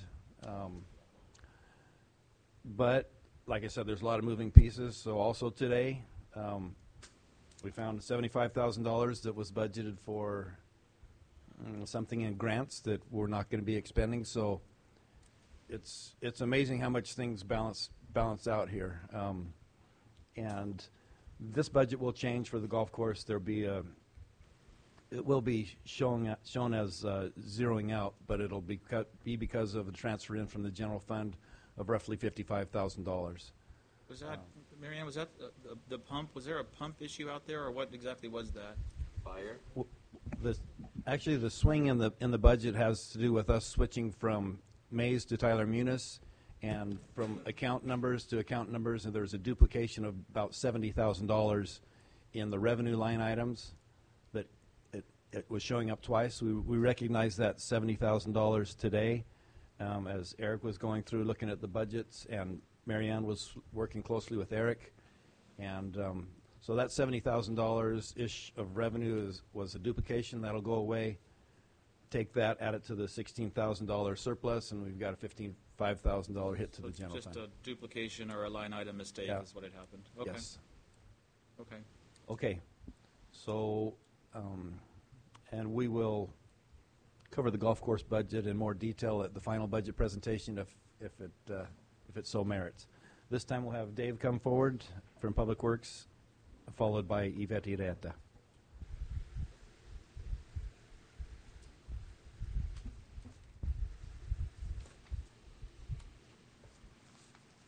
Okay, as you know, we still have 7 divisions. So 6 of those 7 divisions have are dealing with enterprise funds. There's 5 different enterprise funds, and so they all work off of different sources of revenues. Again, they're all outside of the general fund. The airport, not really a small one, is a significant enterprise fund, although it's a small operation. There are only 2 budgets, the operations and the capital outlay budget. The revenues, for the most part, are fairly normal. We get revenue from leases, from our ag crops. We share in those profits, et cetera. So there's only about a $20,000 minor adjustment, which is just based on better projections from previous years. What there is, though, is an additional $496,000 in this year's budget. But that's just a one-time increase from FAA and state grants, and it offsets a $525,000 pavement crack seal project at the airport. So it's not a normal operating cost. It's just the things we do when we get those grants, which is fairly frequently, almost every year. There is no change in debt service. There are no new positions, and there's no substantive change to the salary expenses. There are some minor changes in operations due to increased costs in contracted services. Some of our contracts have gone up, et cetera, but it's not really that significant for us. Solid waste, which you heard a little bit about, we have a fairly stable fund because of the rates that we'd be able to keep consistent due to our savings. There are a number of minor budgets within it. There's also the obvious municipal disposal. We have the used oil recycling, beverage containers, solid waste recycling, which is a separate grant, tire cleanup, hazardous waste disposal, and street cleaning. Street cleaning actually, the street sweeper actually is in this budget. It's a provision under law that allows us to combine those funds. There are no substantive changes in revenues, as you heard. Rates are staying the same for our users. There is one new part-time position being requested in this budget. It's a half of a maintenance worker one position. It's being requested to assist with the replacement and repair of our totes, our trash cans. We have about 39,000 trash cans out there, and as they're aging, they need more and more care. So they're out there all the time, putting new wheels on, putting new lids on, and we're not keeping up, so we just need to add some part-time people to try to keep up with that. We have a great relationship with ARC, who does some of that work for us, but they can't keep up. They can only do so much. There are also some increases in salary costs for existing positions. These are just due to the normal cost of living increases. There's some merit costs increases, the health benefits, the normal things that are going on. And again, we have a minor adjustments on how we allocated some of our cost. There is no substantive M&O issues, no capital, and no debt service in this budget. Storm drainage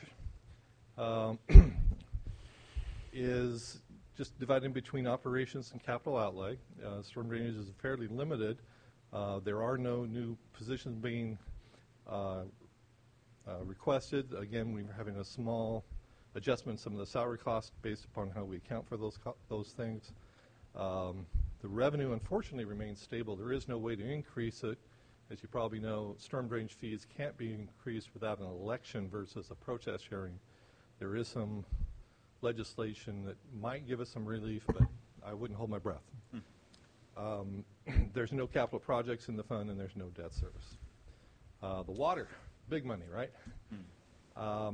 We have a number of different budgets there: the water utility, the maintenance and operations, capital outlay, water quality, which also includes your conservation division, and the debt service for the bonds.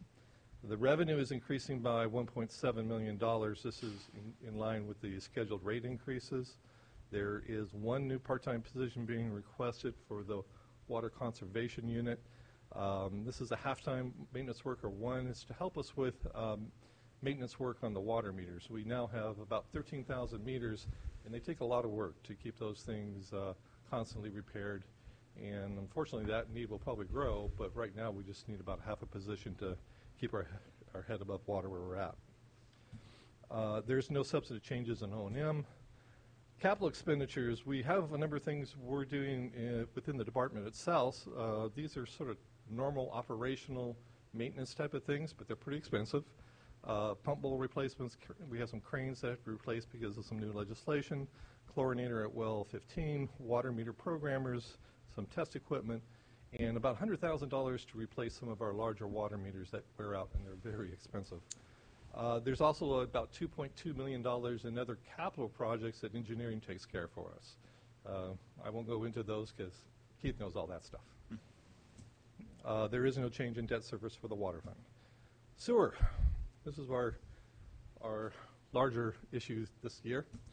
The wastewater treatment plant, as well as the sewer maintenance function in the water department, which takes care of all the pipes, the collection system for the sewer, are both within the sewer fund.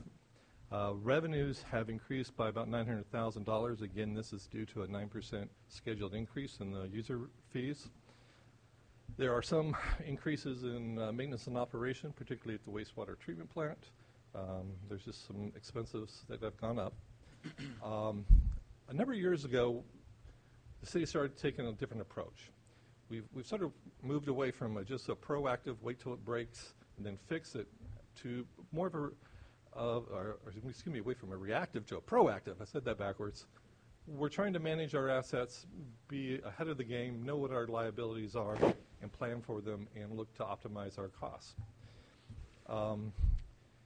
In 2013, we really started this when the city funded and McKell Engineering did our infrastructure master plans.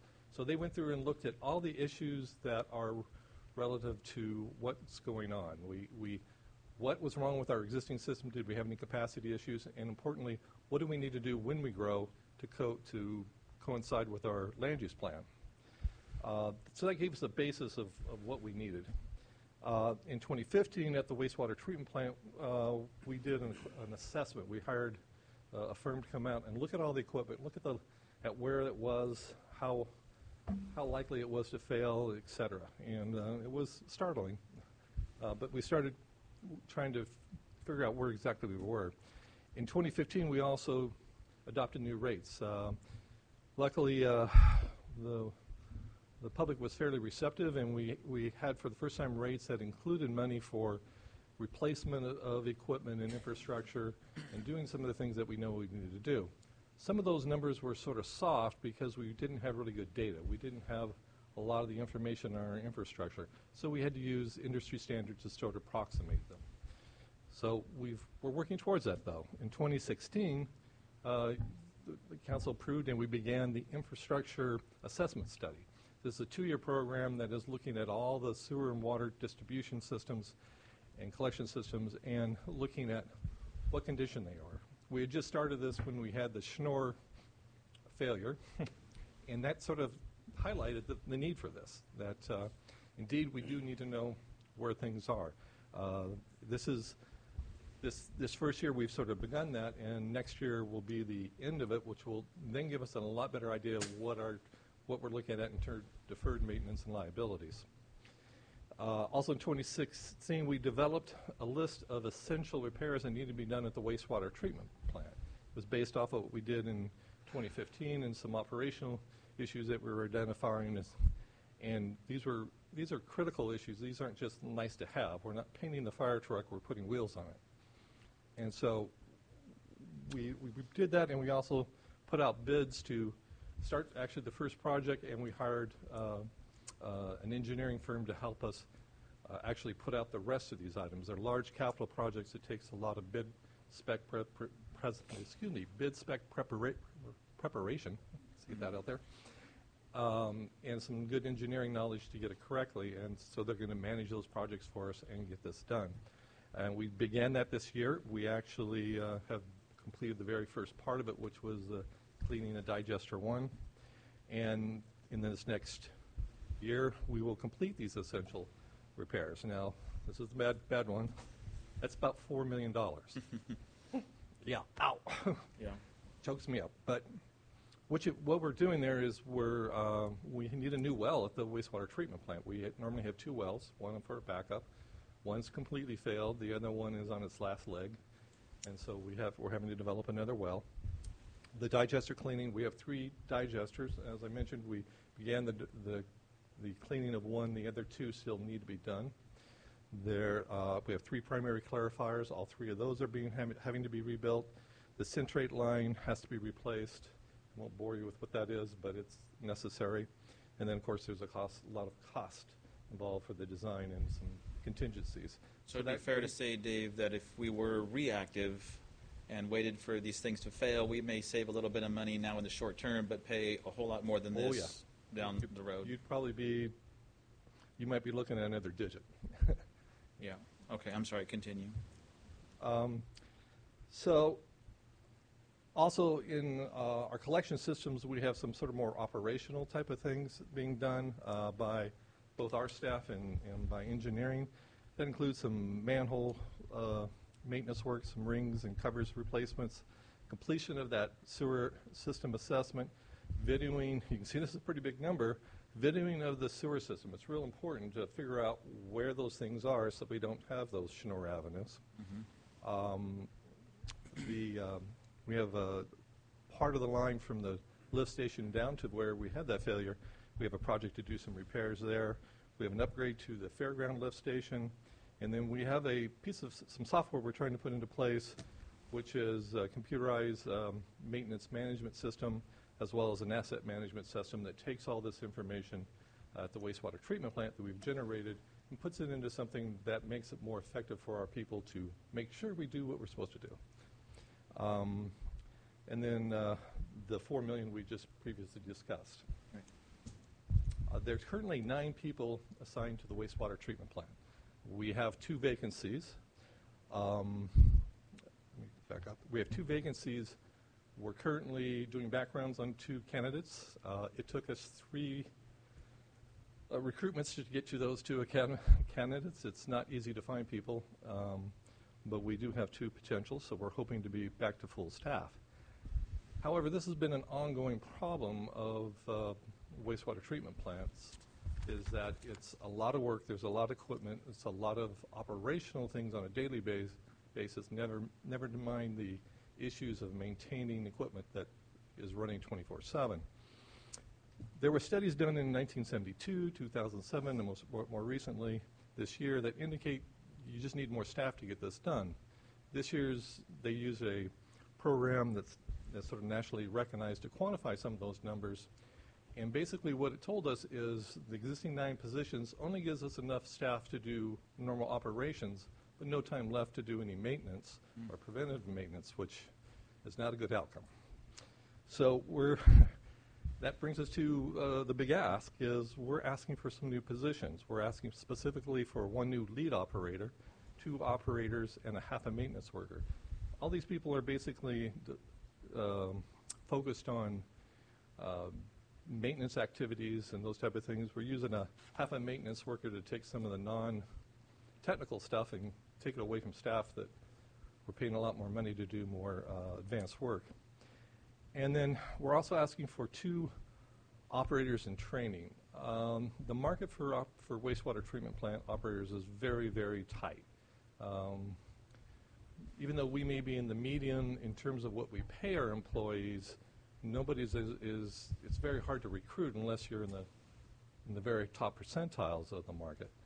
So one of the ways we're hoping to try to retain people is to recruit and build our own.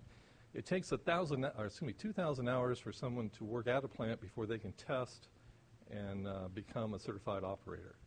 And so the idea is to bring in these positions, keep them for a year, and hopefully they'll be able to be there when we need them. We have 2 planned retirements this upcoming year, so we'll be back to even if we can keep these people. There's no substantive change in debt service, and that's really all I have to say about the enterprise funds. I'll be glad to answer any questions. Great, Dave. Thank you very much for that report. Any questions, Mr. Randall? Councilman Hawley. Dave, I like what you're doing on that training.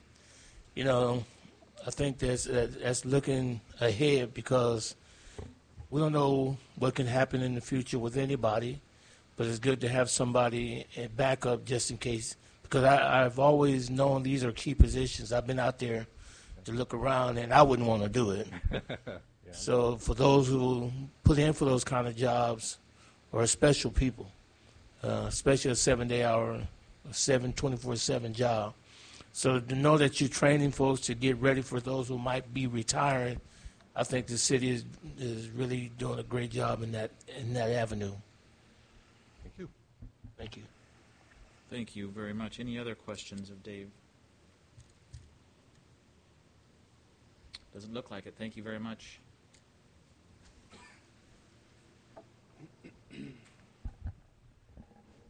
Yvette. Thank you very much. For the grants department, these grants represent mainly FDA grant funds and cover our service for dial-a-ride and our fixed route, which is the MAX. This year, we anticipate an increase in revenue to pay for our new transit facility, as well as increase operational costs.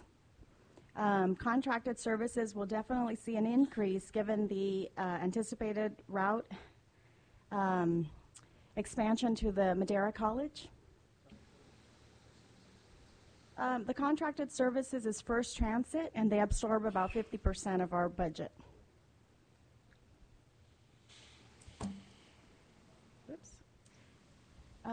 No changes in our personnel cost other than the standard salary fringe increases.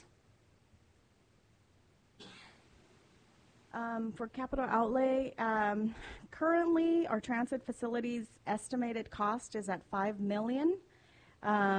Construction alone is approximately $4.2 million.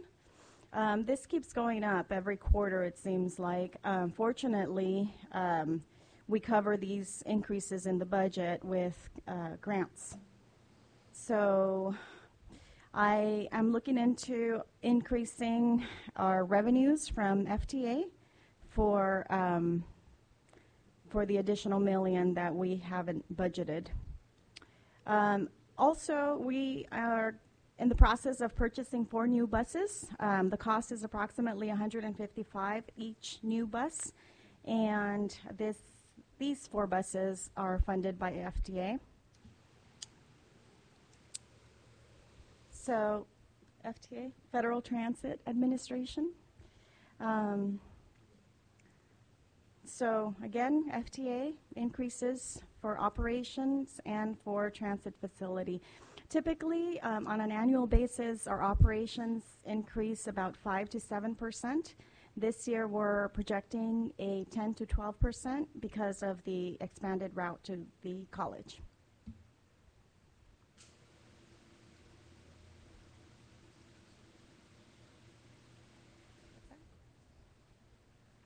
Thank you, Yvette. Did you have any questions for Yvette? I did. So please go right ahead. Mr. Mayor, a quick question, and I probably should have asked the first time you were up, Yvette, but I'm just curious, as far as you and your team, how much of your time would you say is proactive in looking at, prospective grant opportunities that aren't currently being realized versus those that are already in the pipeline that we're working on that we know of? Could you attribute a percentage or? I would say probably it's low. It's probably 10%, if that, and the reason is because we've had some turnover in staff, so we're mainly focusing on our current operations, which transit takes up 40%, I would say, and then we're also overseeing other grants, housing, CDBG. Typically, what we try to do is respond to requests that are coming directly from departments. Other than generating new. However, we've just recently hired a new grants manager, and I'm hoping that it will stabilize our staffing in the department. Sure, definitely. And I think it's something to look at if there's, cost benefit there if we were to invest in that department in the future, knowing that it may allow for some more proactive searching of lucrative grant opportunities that may exist. And so I appreciate that information. No, that's a good point. Okay. Excuse me. So that concludes our enterprise fund budgets. Moving on to the internal service budgets. The internal service budgets, they provide and charge for services to the other departments. We have 3 internal service funds. There's fleet, facilities maintenance, and technology. Within the fleet and technology budgets, they schedule replacements of equipment, vehicles, computers, servers, and so on and so forth. So what we've done since I got here is we've set aside an amount where they'll replace, say if a vehicle is to be replaced in 10 years, they'll set aside 1/10 of that projected cost over the 10 years, so the money's there to replace it. It really levels out the costs that we realize, but it makes sure that the funds are there when we need them as well, both for IT and for fleet.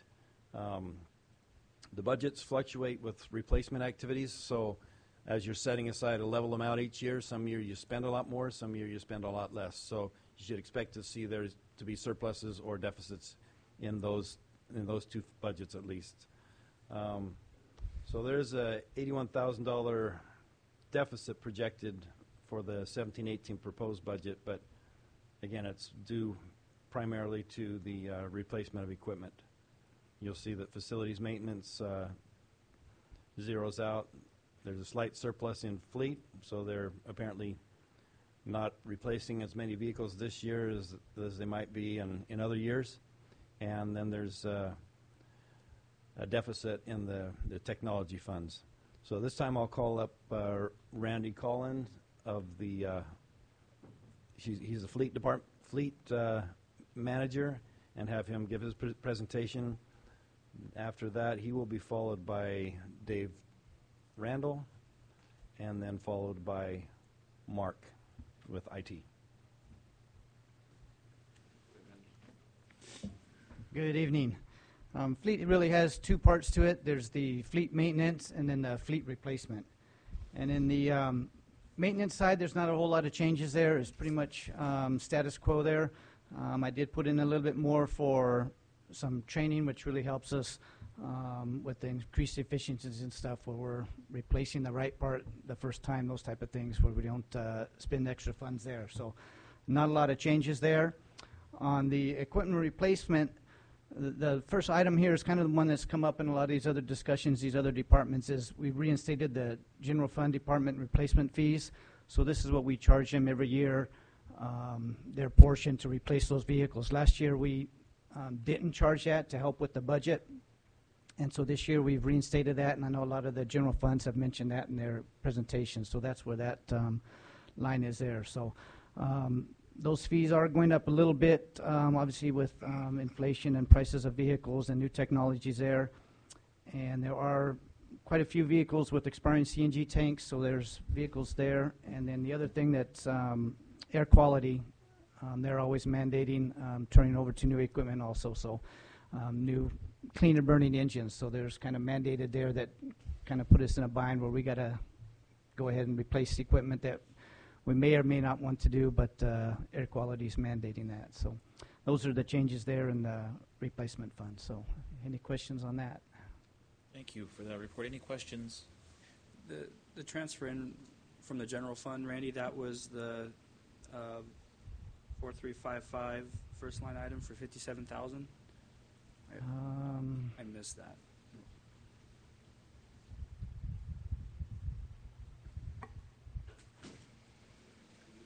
Was that a $7,000 figure? No, it's bigger. 57. No, it's 57. 57 total? Yeah. It's going to be the interfund charges is what that. Okay. Yeah, so it's. 1 million. Okay. Well, let me see how I can get my question answered. Any other questions? Yeah, really quickly, Randy, with all these changes because of environmental or that kind of issue, have we sought after a grant maybe from the San Joaquin Valley Air Control Council? Or We have. We did get the 5 CNG cars on grant money from San Joaquin Valley, and I have a grant application in for 5 more pickups, and we're waiting for the California Air Resources Board to go ahead and certify those engines. As soon as they certify those engines in the new trucks, then we can go ahead and get that grant. would that offset any of these? That would offset $20,000 per vehicle for up to 5 vehicles. Oh, wow. So Yeah. that's Pretty significant. It's good to know. Yeah. Mayor Pro Mr. Mayor, Tem. before he gets away, I want to take a moment to recognize he and Tim have identified that we have some vehicles in our fleet that generate relatively low mileage from one year to the next. So one of the alternatives they're going to evaluate in the current year is eliminating vehicles from the fleet and going to a pooled system. We can't present that to you at this time because the analysis has not been done. A lot of credit should go to these individuals who recognize that there are other opportunities for cost savings. Excellent. Point. Thank Great you job, very much. guys. Mayor Pro Tem has a question. Randy, the question I have is, I think we've discussed this before. How many of our vehicles are CNG? I haven't looked at that in a while, but probably Estimate's good. Just maybe 50, something like that. 50. And so are we starting to fuel up Madera Unified yet? Because those pumps are up and running and doing well.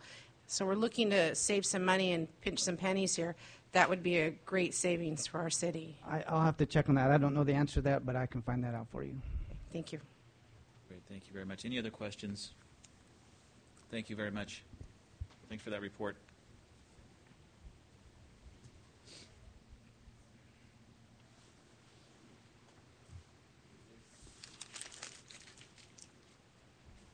Okay. So building maintenance and facilities, the guy that finally got the air conditioning starting to work. As you know, this is an internal service fund, which generally means that we take all the costs to provide these services and redistribute them out to the users who use those systems. There are no substantive changes in the maintenance operation in this budget. There's no new positions. There are some minor changes in salaries. These are just the normal issues of merit increases, cost of living, insurance, etc. There are no capital expenses or debt service. It's really pretty a standard budget. The only thing that changes from year to year is as the different departments change their needs, we have to change how much is charged to them. But the overall operation of the budget has stayed pretty much stable. Status quo. Thank you, Dave. You can both do it if you want.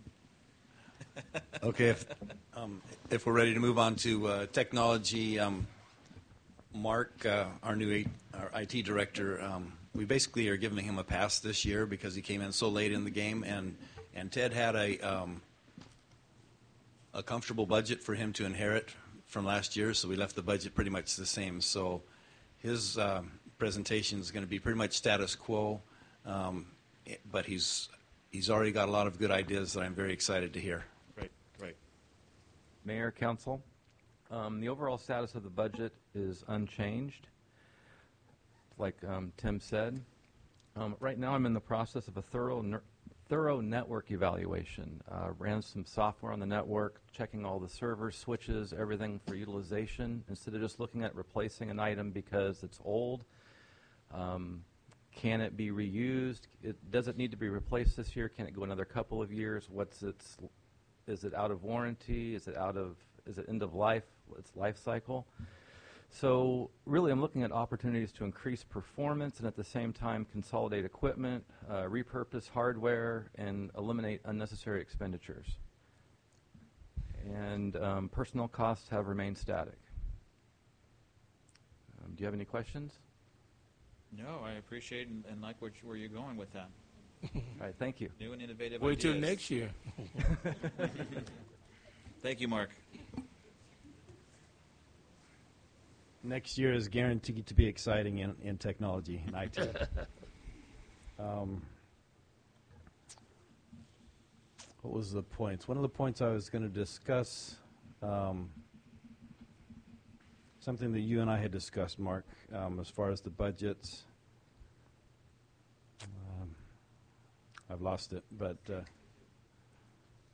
anyway, Mark's got a lot of good ideas. We'll be saving money in the future, and I know one of the things we had talked about was allocation of staff. Since PD has hired a network administrator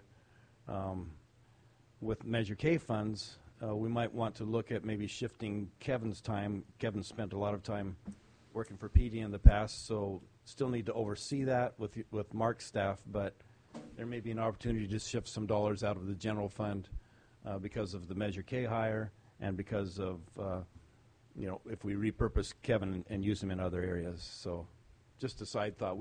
Just to point out, we're always looking for ways to I can appreciate that. Thank you. And Tim, Mayor Pro Tem has a question. I don't know if this is for you or Mark. Code enforcement's looking over to change over their program on how they report. They're going to need new either tablets or iPads. I'm not sure what it is. Is that put in the budget for that? Typically, from my understanding, when somebody purchases a iPad or department, it's put in the fund to be replaced at a certain set point in time. So if it's a new purchase, the department would purchase it. If it's a replacement, then information services would replace it when it gets aged. In other words, the original purchase is on their dime. After Okay. that, they set aside funds to replace it, and IT charges them for the maintenance of those items. So I could definitely look at what they're trying to do and replace those out. Okay, great. Thank you. Good question. Thank you. Okay. That brings us on to the summary of special revenue budgets. The special revenue fund budgets are restricted for specific purposes as mandated by the funding sources. In fiscal year 17-18, we anticipate $15.4 million in revenue and $14.9 million in expenses, with any leftover revenues being reprogrammed for the next fiscal year. These are mostly capital projects that are funded by the special revenue sources. We do have $2.6 million that's being transferred into streets, which is in the general fund. But as Dave mentioned, really the streets does not impact the general fund because every dollar that's spent is transferred in from these special revenue sources. Next year, one of the interesting things that we have coming up is we've budgeted for a $1.3 million new ladder truck, which will be coming from the development impact fees, which is grouped under special revenue funds. There's also $1.3 million for housing programs, which Yvette will discuss briefly in just a minute. And then, of course, the last budget you'll see in all those pages of budgets will be all of the landscape maintenance districts. I think there's about 80 of them in there. And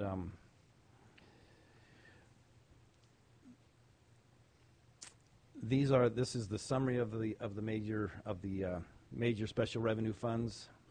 You see that the transit fixed route is money in and out. The general development impact fees. This is a summary of a good number of general development impact fees, but in total they'll be spending $272,000 more than they're bringing in fiscal year 17-18 per our projections. Special gas tax is coming close to having a balanced budget with $66,000 more of expenses than revenues. And the local sales taxes are related to only Measure T at this point because Measure A has gone away now. But that's reflecting more revenue, $425,000 more of revenue than expenditures. So in total, the major special revenue funds are projecting an $86,000 surplus. Then you have a bunch of other special revenue funds. In total, the special revenue funds are projecting a $483,000 surplus in fiscal year 17-18. In other words, more development impact fees and other revenue sources are coming in than we'll be spending on projects. At this time, I'll have the Grants Department administrator come and discuss her items related to special revenues. I thought it would be prudent rather than to go through all of the other budgets, which are mostly capital in nature. We'll just have covered those in the summary level that we've covered them, and staff can answer any specific questions you might have about any of the numerous budgets that are included in the detail. Okay, thanks, Tim. Yvette. Thank you, Tim.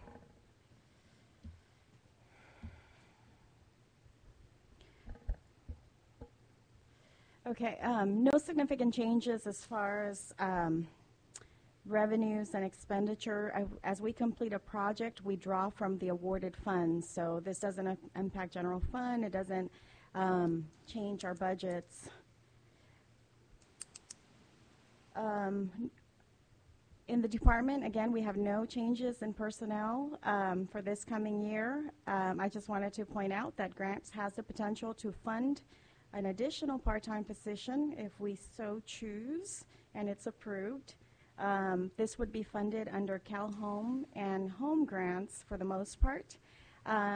This grant basically funds our administrative costs, and as we complete a project, we can draw administration. So if we complete projects, the more projects we complete, the more administration we receive.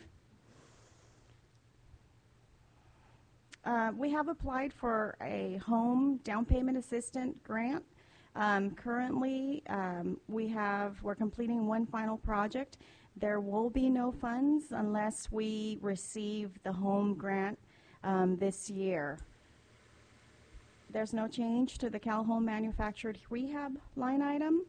And we do have reuse home activity fund, which is when people pay their previous loans that they've borrowed. They pay sometimes because they're selling the homes. We receive that amount, and we can reuse this both for administration and for new projects. So it's a revolving account that we like to tap into.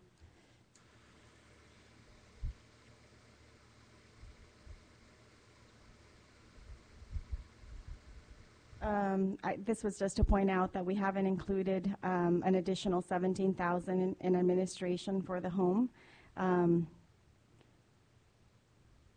And transit facility, I already explained this previously, but we also have other grants other than FTA that help us cover the transit facility expenditures, as well as the buses. We have other revenues, it's CMAQ and PTMISEA that also help us purchase these buses and construct our facility. This year we're applying for a CalEOS, LC-Top, Home, Cal Home. So we are looking for additional revenues, particularly for the transit facility, as well as to increase the amenities for our transit operations, for bus shelters, for technology enhancements for the transit operations. That's it.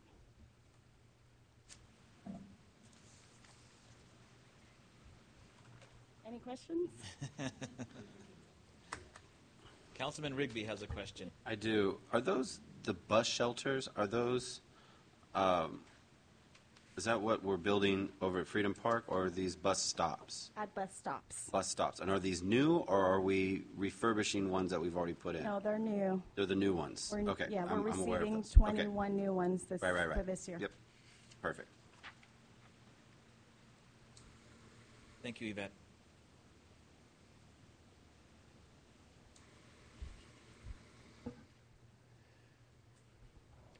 Okay. Yvette did mention that there's a possibility of maybe funding another position. It's one of the things that the city administrator and Yvette and I have and others have discussed. For some of the housing type grants, you can earn $5,000 per loan that's made. And Yvette mentioned that these loans, I mean, the loans are a good deal. You can get a 30-year loan. You don't have to pay it back for 30 years, and there's no interest.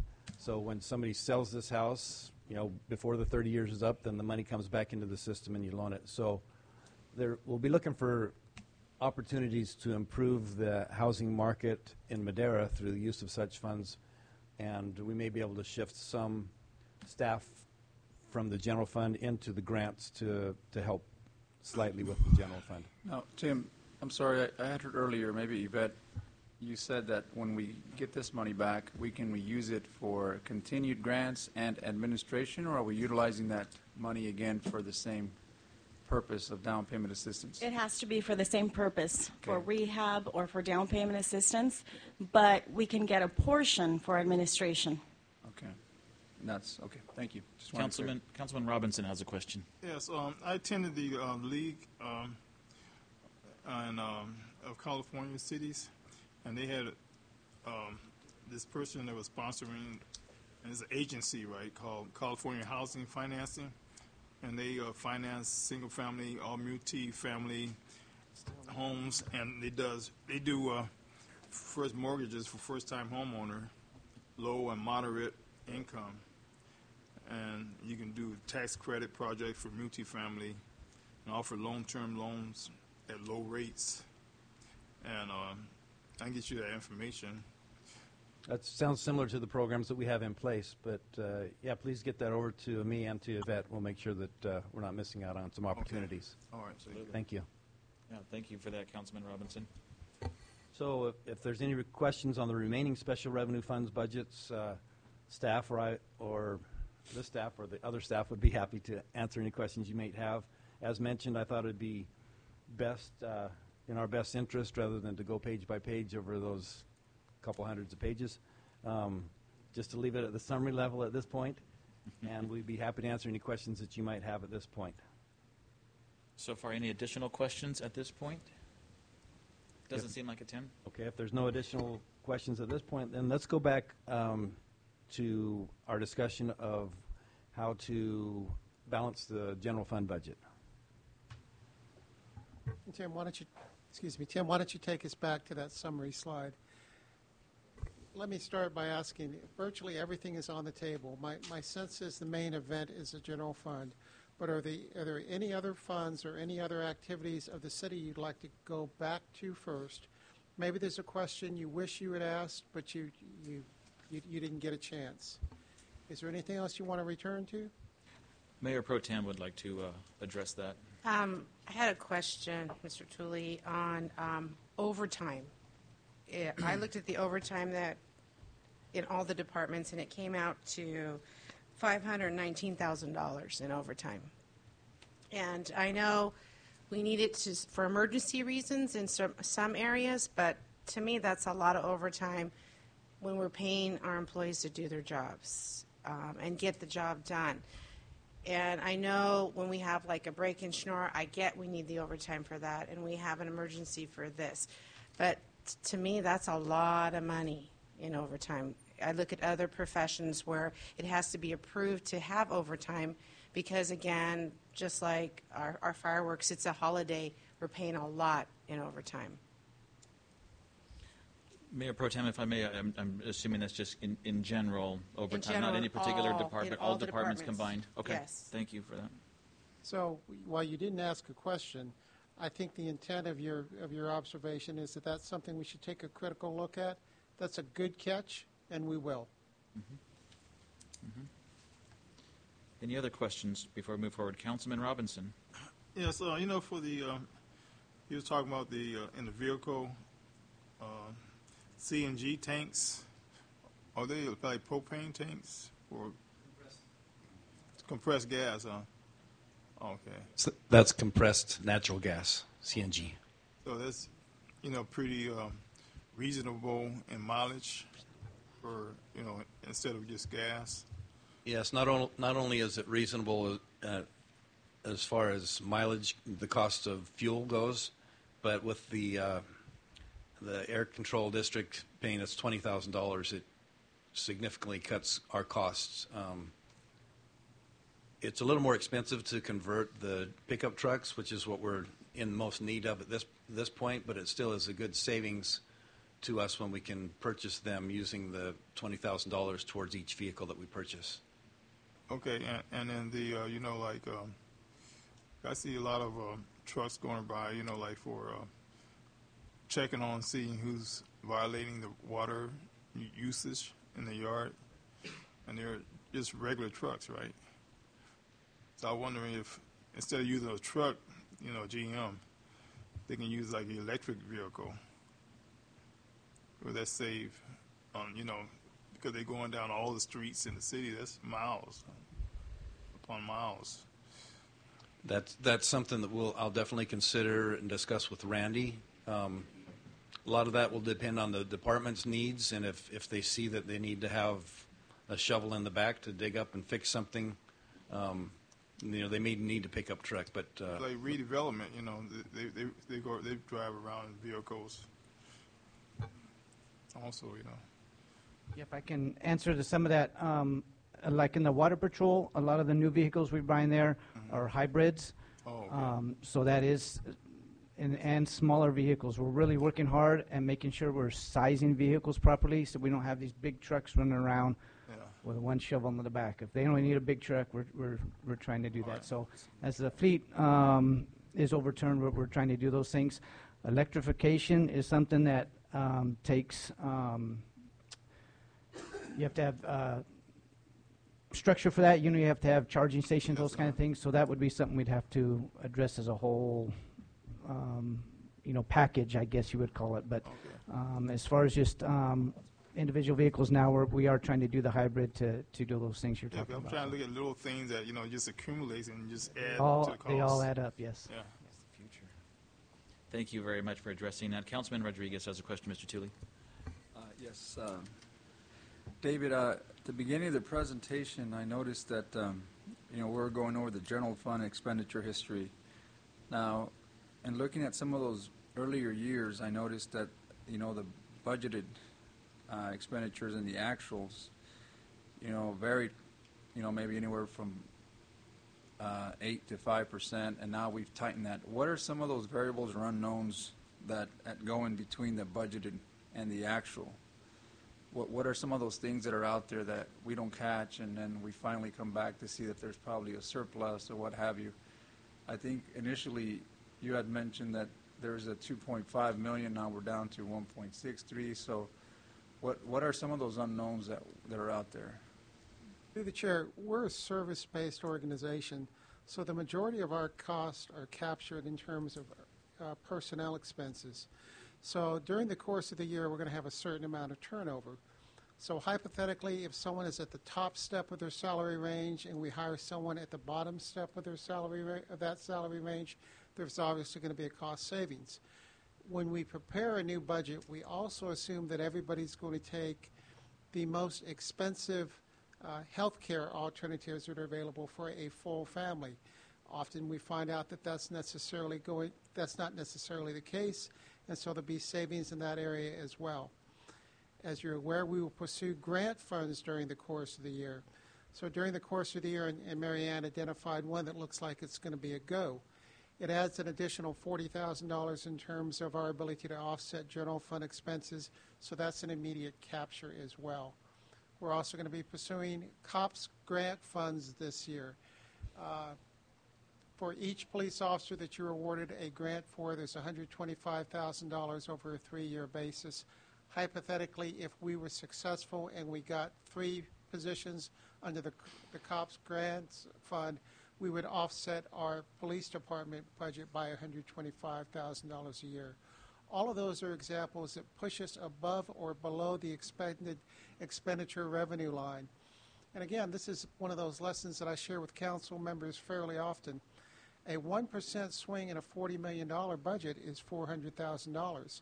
So if we come within 1% on revenues and 1% on expenditures, we could be $800,000 below the line or $800,000 above the line in a normal, healthy budget.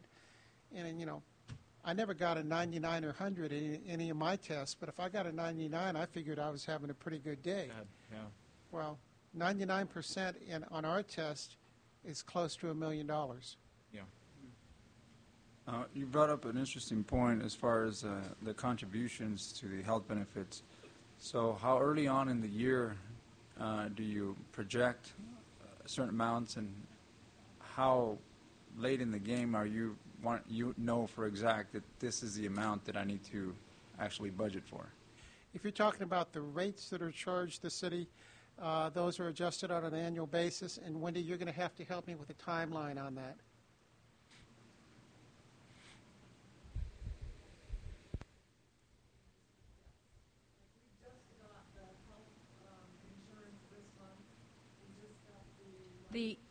So the budget that's before you has current approved contributions as approved by City Council this past month when those side letters went before you in the resolutions.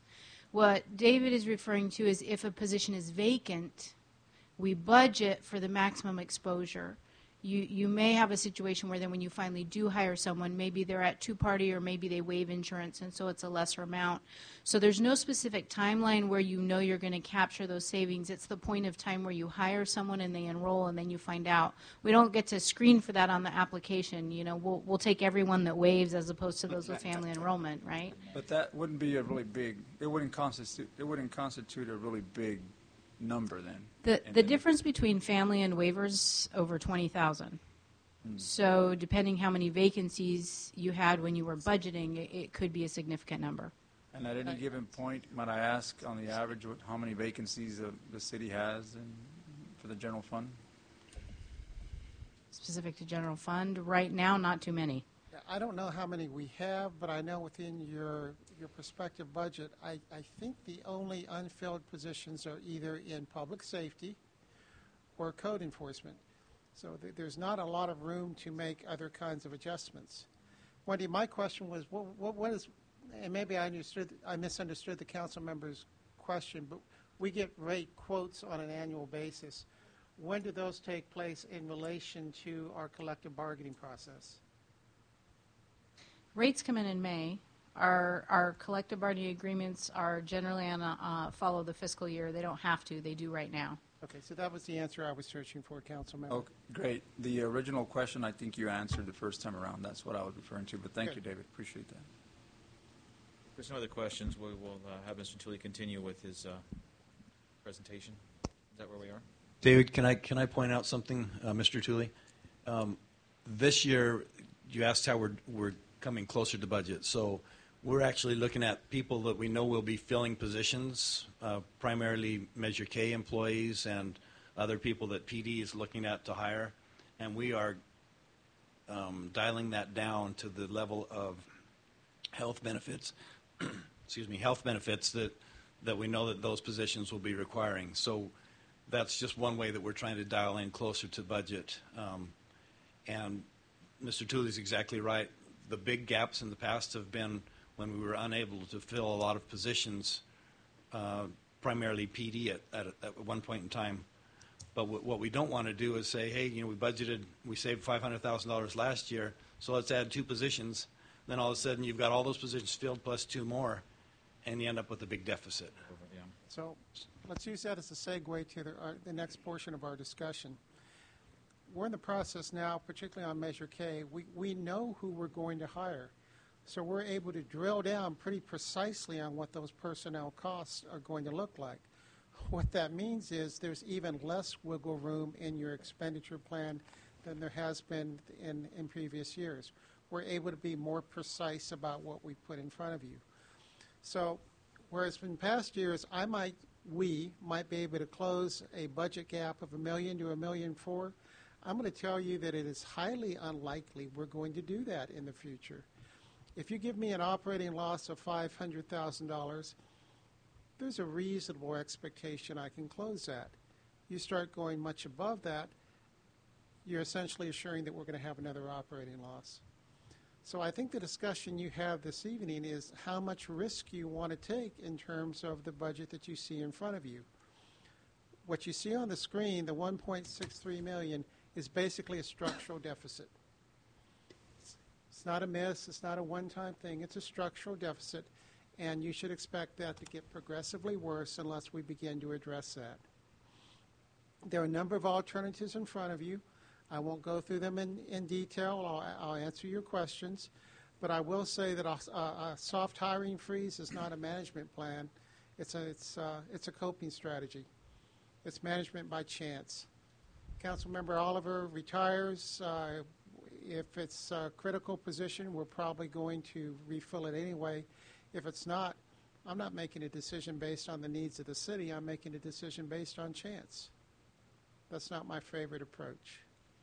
Nor is it mine, and that's why I had question about code enforcement. It certainly wasn't necessarily the need, but the chance. I think it behooves the council to identify what your priorities are, and then we build your service delivery plan around that. I will make just a few brief remarks about the bullet point about make use of 16-17 Measure K funds. We do not have a spending plan for the Measure K funds that are going to be generated in our current fiscal year. That's plus or minus $800,000. I do not recommend that you use that as a one-time plug for your operating expenses, because that's just going to that's kicking the can down the road. That's going to make the next year worse. If you wanted to split it up into 2 years, that's probably a more responsible approach. Or in the alternative, you can just reserve it all for your capital program for your fire station. There's some choices for you. Mr. Mayor, at this point, I think I should stop. I'll respond to questions, but I think now's the time that the council has a discussion. Absolutely. Thank you so much, Mr. Tooley, and thank you, everybody, for your presentations and for answering our questions and for staying this long and getting this budget handled, if you will. So thank you all so very, very much for your input. At this time, I'll ask my colleagues if there are any other further questions or discussion or any other clarification regarding the budget and Mr. Tooley's suggestions. I will say this, David, I'm looking at the suggestions. The soft hiring freeze, I think, is prudent at this point. Right, exactly. The 3% M&O across the board, I mean, that's every department. 300,000 is 300,000. I think it's good management to do so. My assumption is 2% is 200,000, 4% is 400,000, but I'm assuming that's a fair number and a fair assessment that you can use to reduce M&O and still maintain our service delivery. As long as you don't take a vote from my direct reports to the audience, yes, sir, I believe that is a reasonable expectation. As far as cost reduction, and again, I do this at my business, if we have to lower the heater and wear jackets or cut where we can cut, whether it be paper clips and pencils, I mean, it's got to be cut slash, do what we can to reduce our costs in any way we can. I think we do it with our home budgets. I think we do it in business, and I think it's just where we are at this point. Yeah, again, through the chair, regardless of what you decide tonight, everybody in the room already knows I'm going to drop the hammer on the expenditure plan. The answer begins with no. As far as cut back on programs and reduce staff, I am not a fan of reducing staff. We talked just a little bit about some programs in our Parks Department. I think we can revisit that discussion. Personally, I don't think it's anywhere I want to go this evening. But possibly not with Parks, but we need to look in the mirror and do a financial assessment as to where we're going in the future and continue those discussions. As far as Measure K funds, and I will open this up to my colleagues because we do have a couple of options here, some viable options that I think we can do. I think splitting it is an option or using it as a reserve. I'd like to get some input at this point from my colleagues on how they feel we should proceed at this point.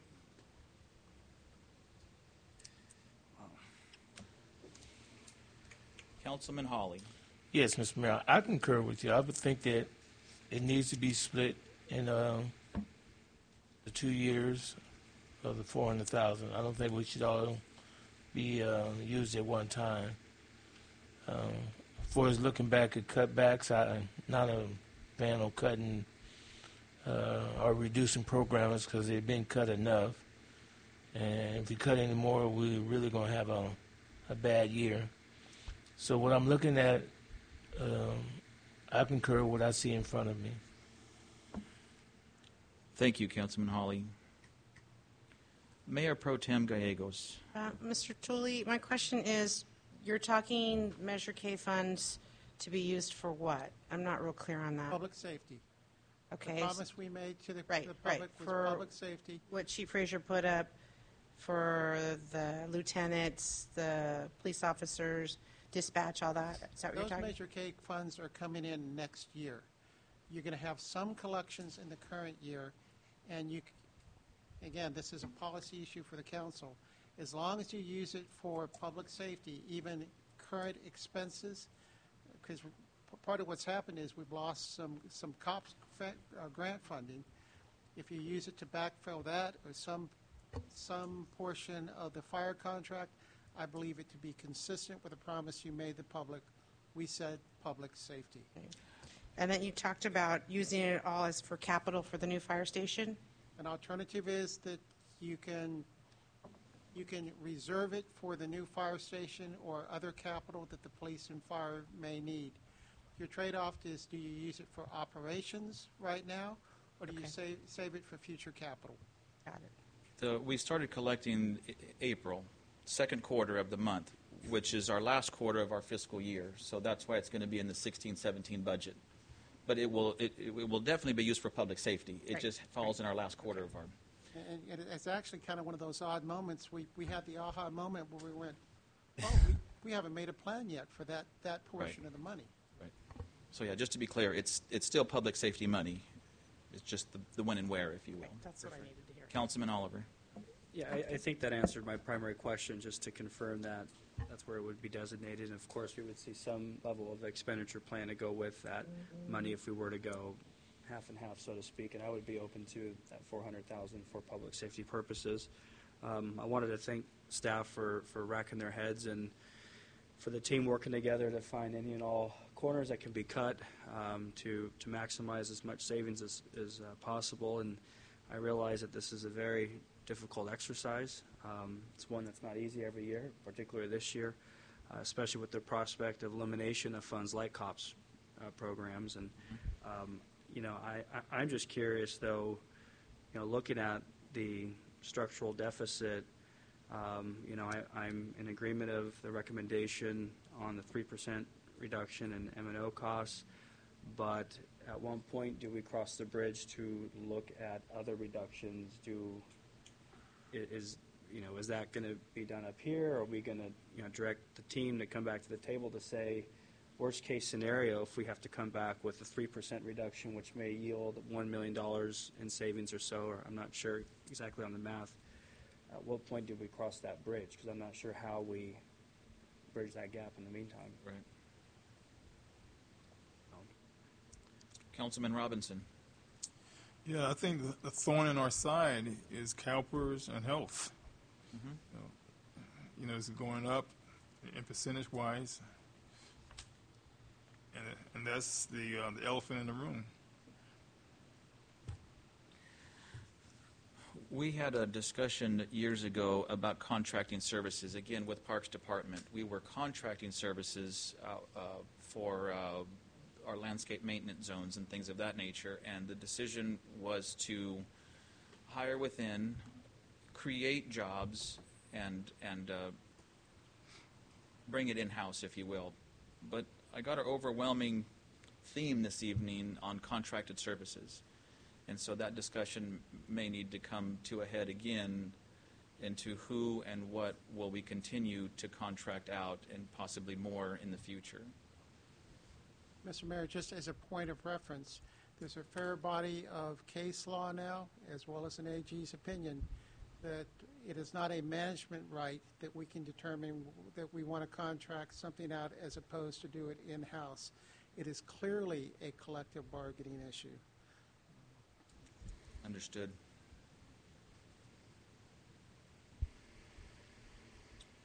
Any other questions or comments? Councilman Rodriguez.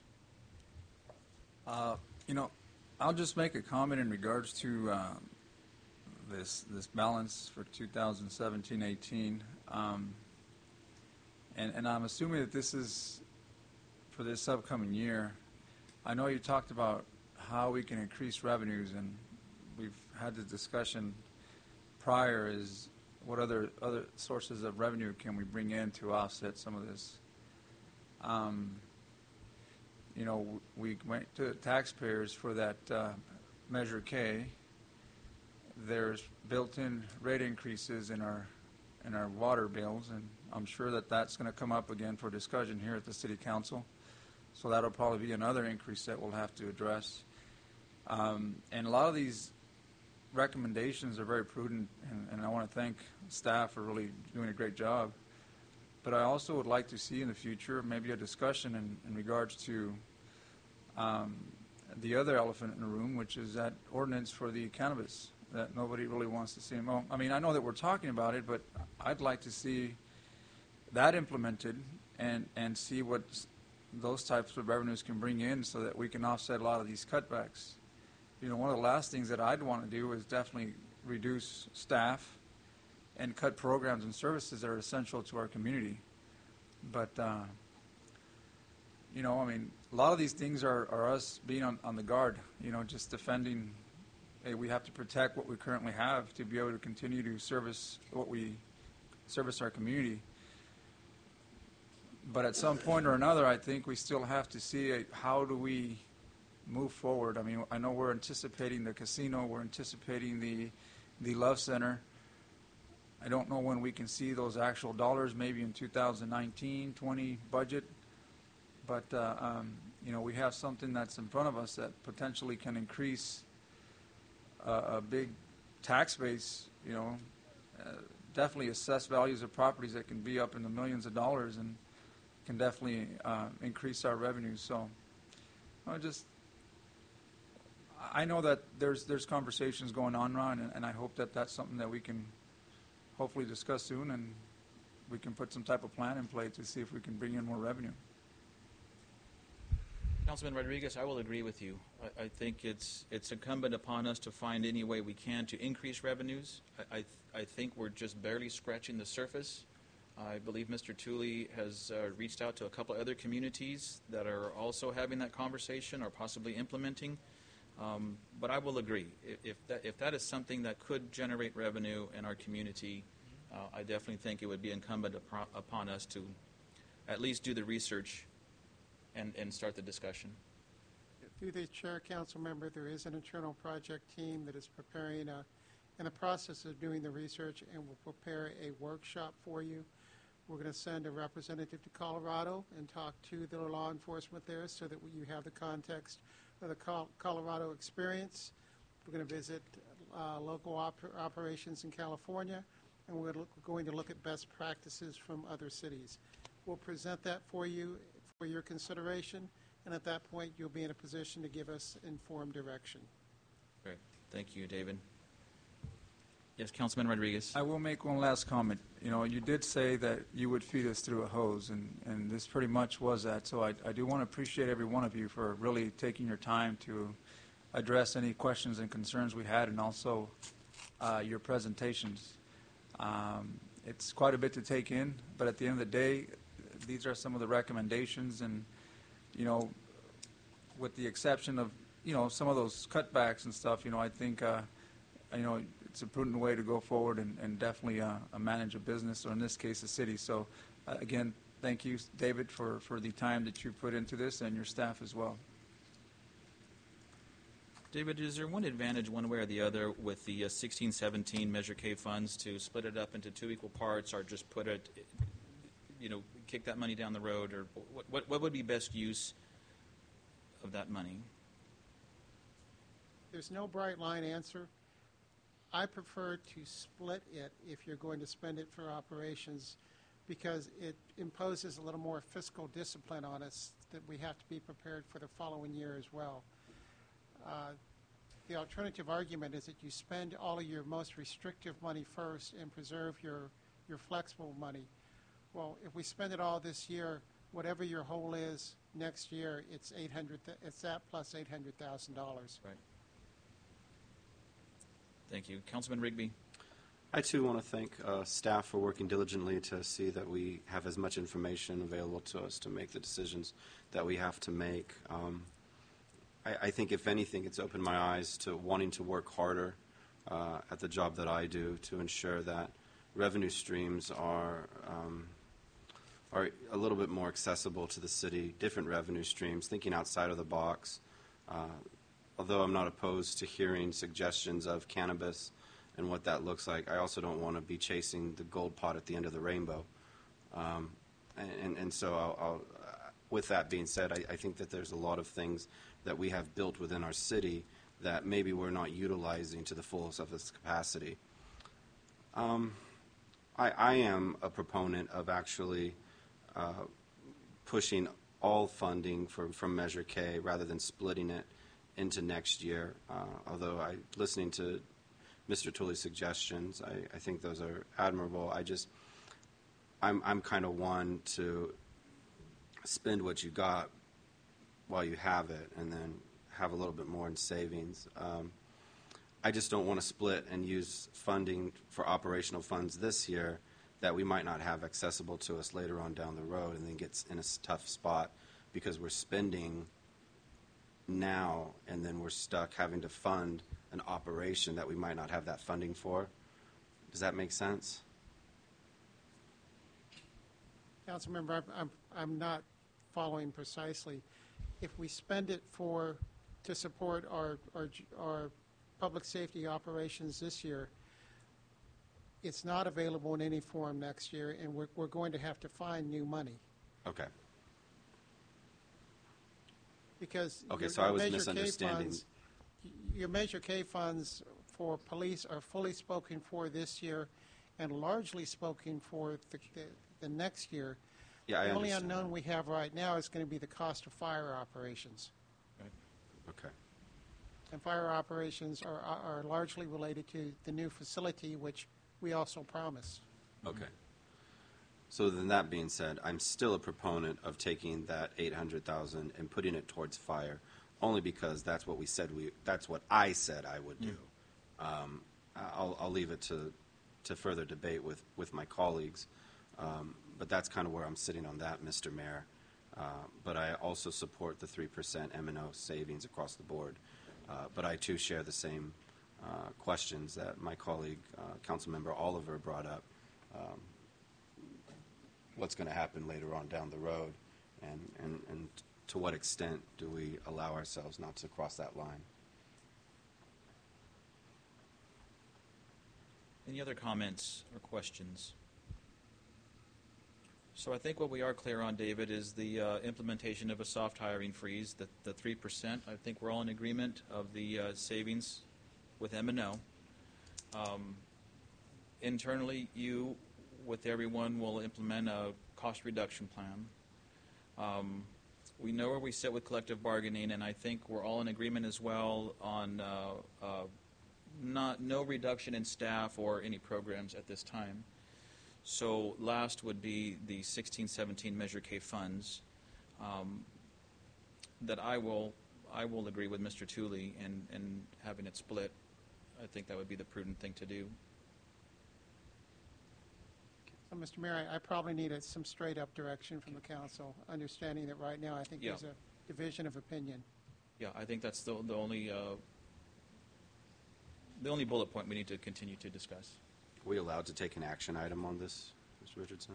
I think you can provide me direction, but Just direction. Just direction. Just direction. You know, your action will be the approval of the budget itself. Councilman Oliver. Would we have enough time by the next July budget meeting to have a proposed expenditure plan to look at? I'd imagine staff will want to chew on this a little bit to look at maybe possible one-time expenses that could be utilized with this funding, or For the July 5th meeting? I know most likely have to be buttoned up by then, but if there's... pretty much so. Councilmember, can you provide me a little more clarification? I've found every $400,000 pot I can. Okay. Sure.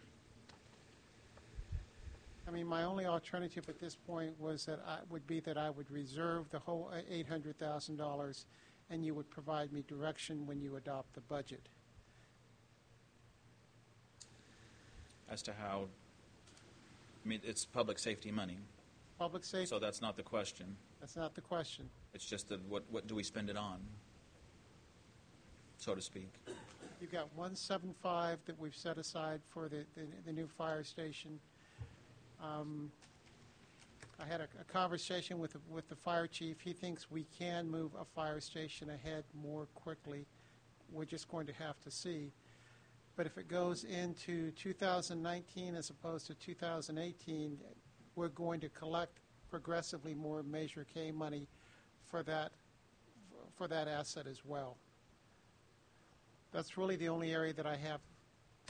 I'm sorry, there are two areas of flexibility for Measure K, the $800,000 we're talking about and the timing on the fire station. Chief Frazier, anything to add?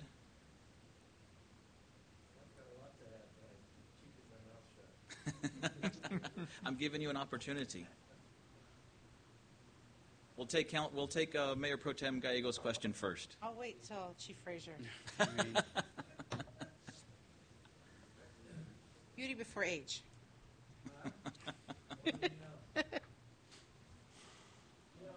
So, I just want to add, council needs to be aware that we've cut M&O for the past 5 years. And I just want to make sure that you're aware of that departments each year, we face a deficit like what you're seeing this year, and really the only place that we can cut is M&O. And I know that a 3% doesn't seem like much, but it's more than you think. And literally you're talking about pens and paper and things like that will disappear. And I know I'm not alone when I shudder at the thought of having to reduce 3% of my M&O budget. The city administrator has pointed out on public safety, if you use that half and half, if you put it towards fire, you're not using it to reduce your budget deficit. That's for a cost to come down the road, but you don't impact that. So your 3% is going to go not as far, and then your $400,000 won't be used to reduce that at all. And so you're going to be looking for more money to make that happen. You asked for my opinion. No, I appreciate your honesty and your candor. And the $400,000 is, well, it's not to fill a hole per se. It's to reduce the impact of a $2 million or $1.6 million deficit this year, and a like-kind number next year. So if you don't use any of that, then you've got a bigger hole to fill than not using it, if that This makes year's any hole sense. or next year's hole? Pick one. Yeah. Got it. Thank you, Chief. Mayor Pro Tem. I'm going to hold on comment.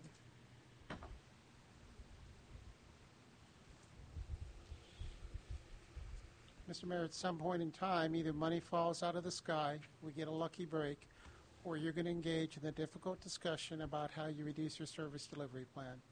It's really that simple. Yeah. Understood, Mr. Tooley.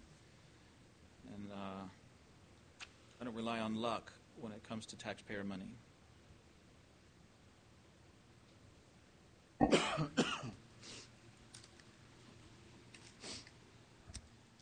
Mayor Pro Tem. Mr. Tooley, what's the time frame for the Love Center? Do we have anything? Are we just like at a holding pattern? This is a little speculative, but I've heard beginning of construction either November or January.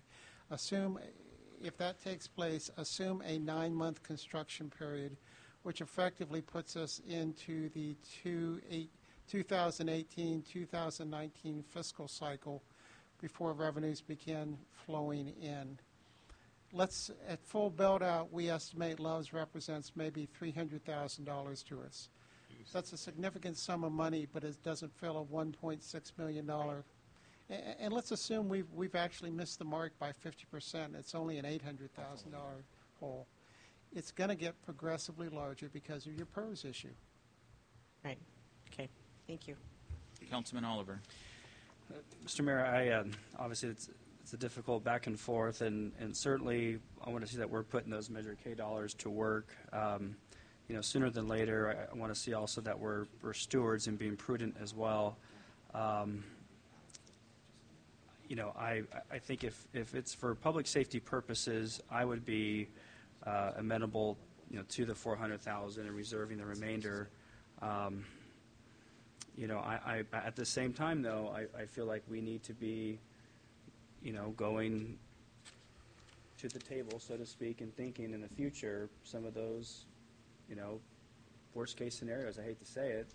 I understand Chief Frazier's point about the M&O budget and realize its significance and realize that there isn't one magic bullet, so to speak, when it comes to this budget process. And so I think we have to look out strategically over time as to, where potential additions as well as reductions may be necessary. Right.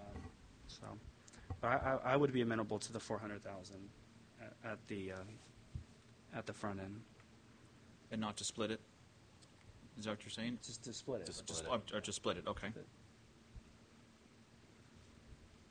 I guess I'm just confused where the allocation goes. So it just goes into public safety, and it just sort of. We would assign costs to the specific Measure K fund. So we might, by way of example, we might assign some police officers to the Measure K fund and pay for it out of that sense. Out of that.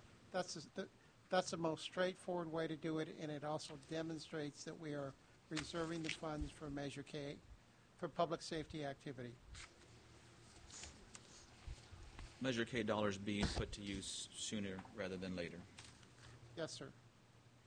That was kind of my Think of this too direction. Think of this too from the larger policy issue. Over the course of time, the cost of police officers are going to go up a lot because of the PERS cost. Are we going to spend Measure K dollars just on new stuff, or are we going to spend them to maintain the workforce we have now? I think realistically, you're going to spend some of that for existing police officers and their retirement costs in years 2, 3, or 4. Yeah, we got a taste of that in the presentation on what's up and coming. Thanks for shutting that down, Councilman. Yeah, I was doing a lot of. Y'all did. I didn't realize how noisy it was until you turned that off. I was doing a lot of lip reading up until now. Now I can hear you clearly, David. So are we okay then with splitting that money? Any objection to that? As long as we're transparent, Absolutely. That's a good point, Councilman Robinson, and I think we have been and we will continue to be transparent. Absolutely. Anything else? So at this point, David, when will you'll have something for the council here as far as what these recommendations will squeeze this down to? We'll have a number or something that we can look forward to. As I understand the direction right now, you're going to look for a 3% M&O savings out of the budget as currently presented. And as Chief Frazier correctly points out, this is going to be a greater hardship on some departments than others. We're going to have to work as a team to figure out what that looks like for you. Some departments have to carry more than 3%, by way of an example. Secondarily, you'll see the allocation of cost to Measure K in the amount of $400,000. So between those two, you'll see your budgeted deficit at $900,000 and some change. For a budget presentation standpoint, we're going to include a figure to demonstrate that we're going to close that gap. That may or may not happen. But once you approve the budget, a majority of the discussion at the staff level is going to be about continuing how do we reduce cost.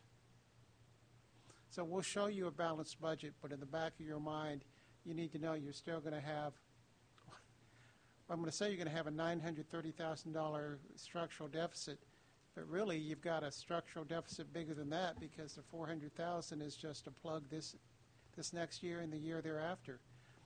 If your revenues don't catch up, we're still kicking the can down the road. Yeah, we need to have that revenue discussion, which we did tonight. That's not what I want to hear, David.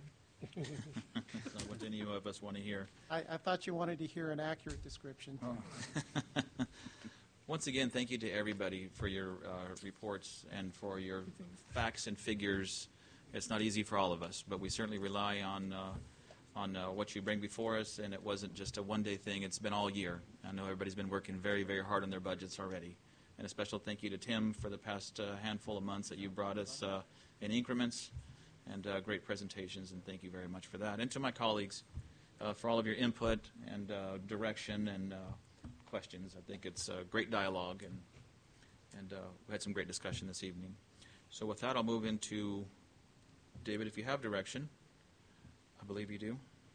I'll move into council reports. Councilman Robinson? Nothing to report. Mayor Pro Tem Gallegos. Wait, what? I know. Mark the day. Mayor Pro Tem Gallegos. Nothing to report.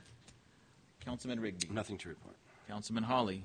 Yes, I attended the extravaganza for the realtors out there, and it was a well-organized group of people. So a lot of realtors that I didn't know we had in Madera.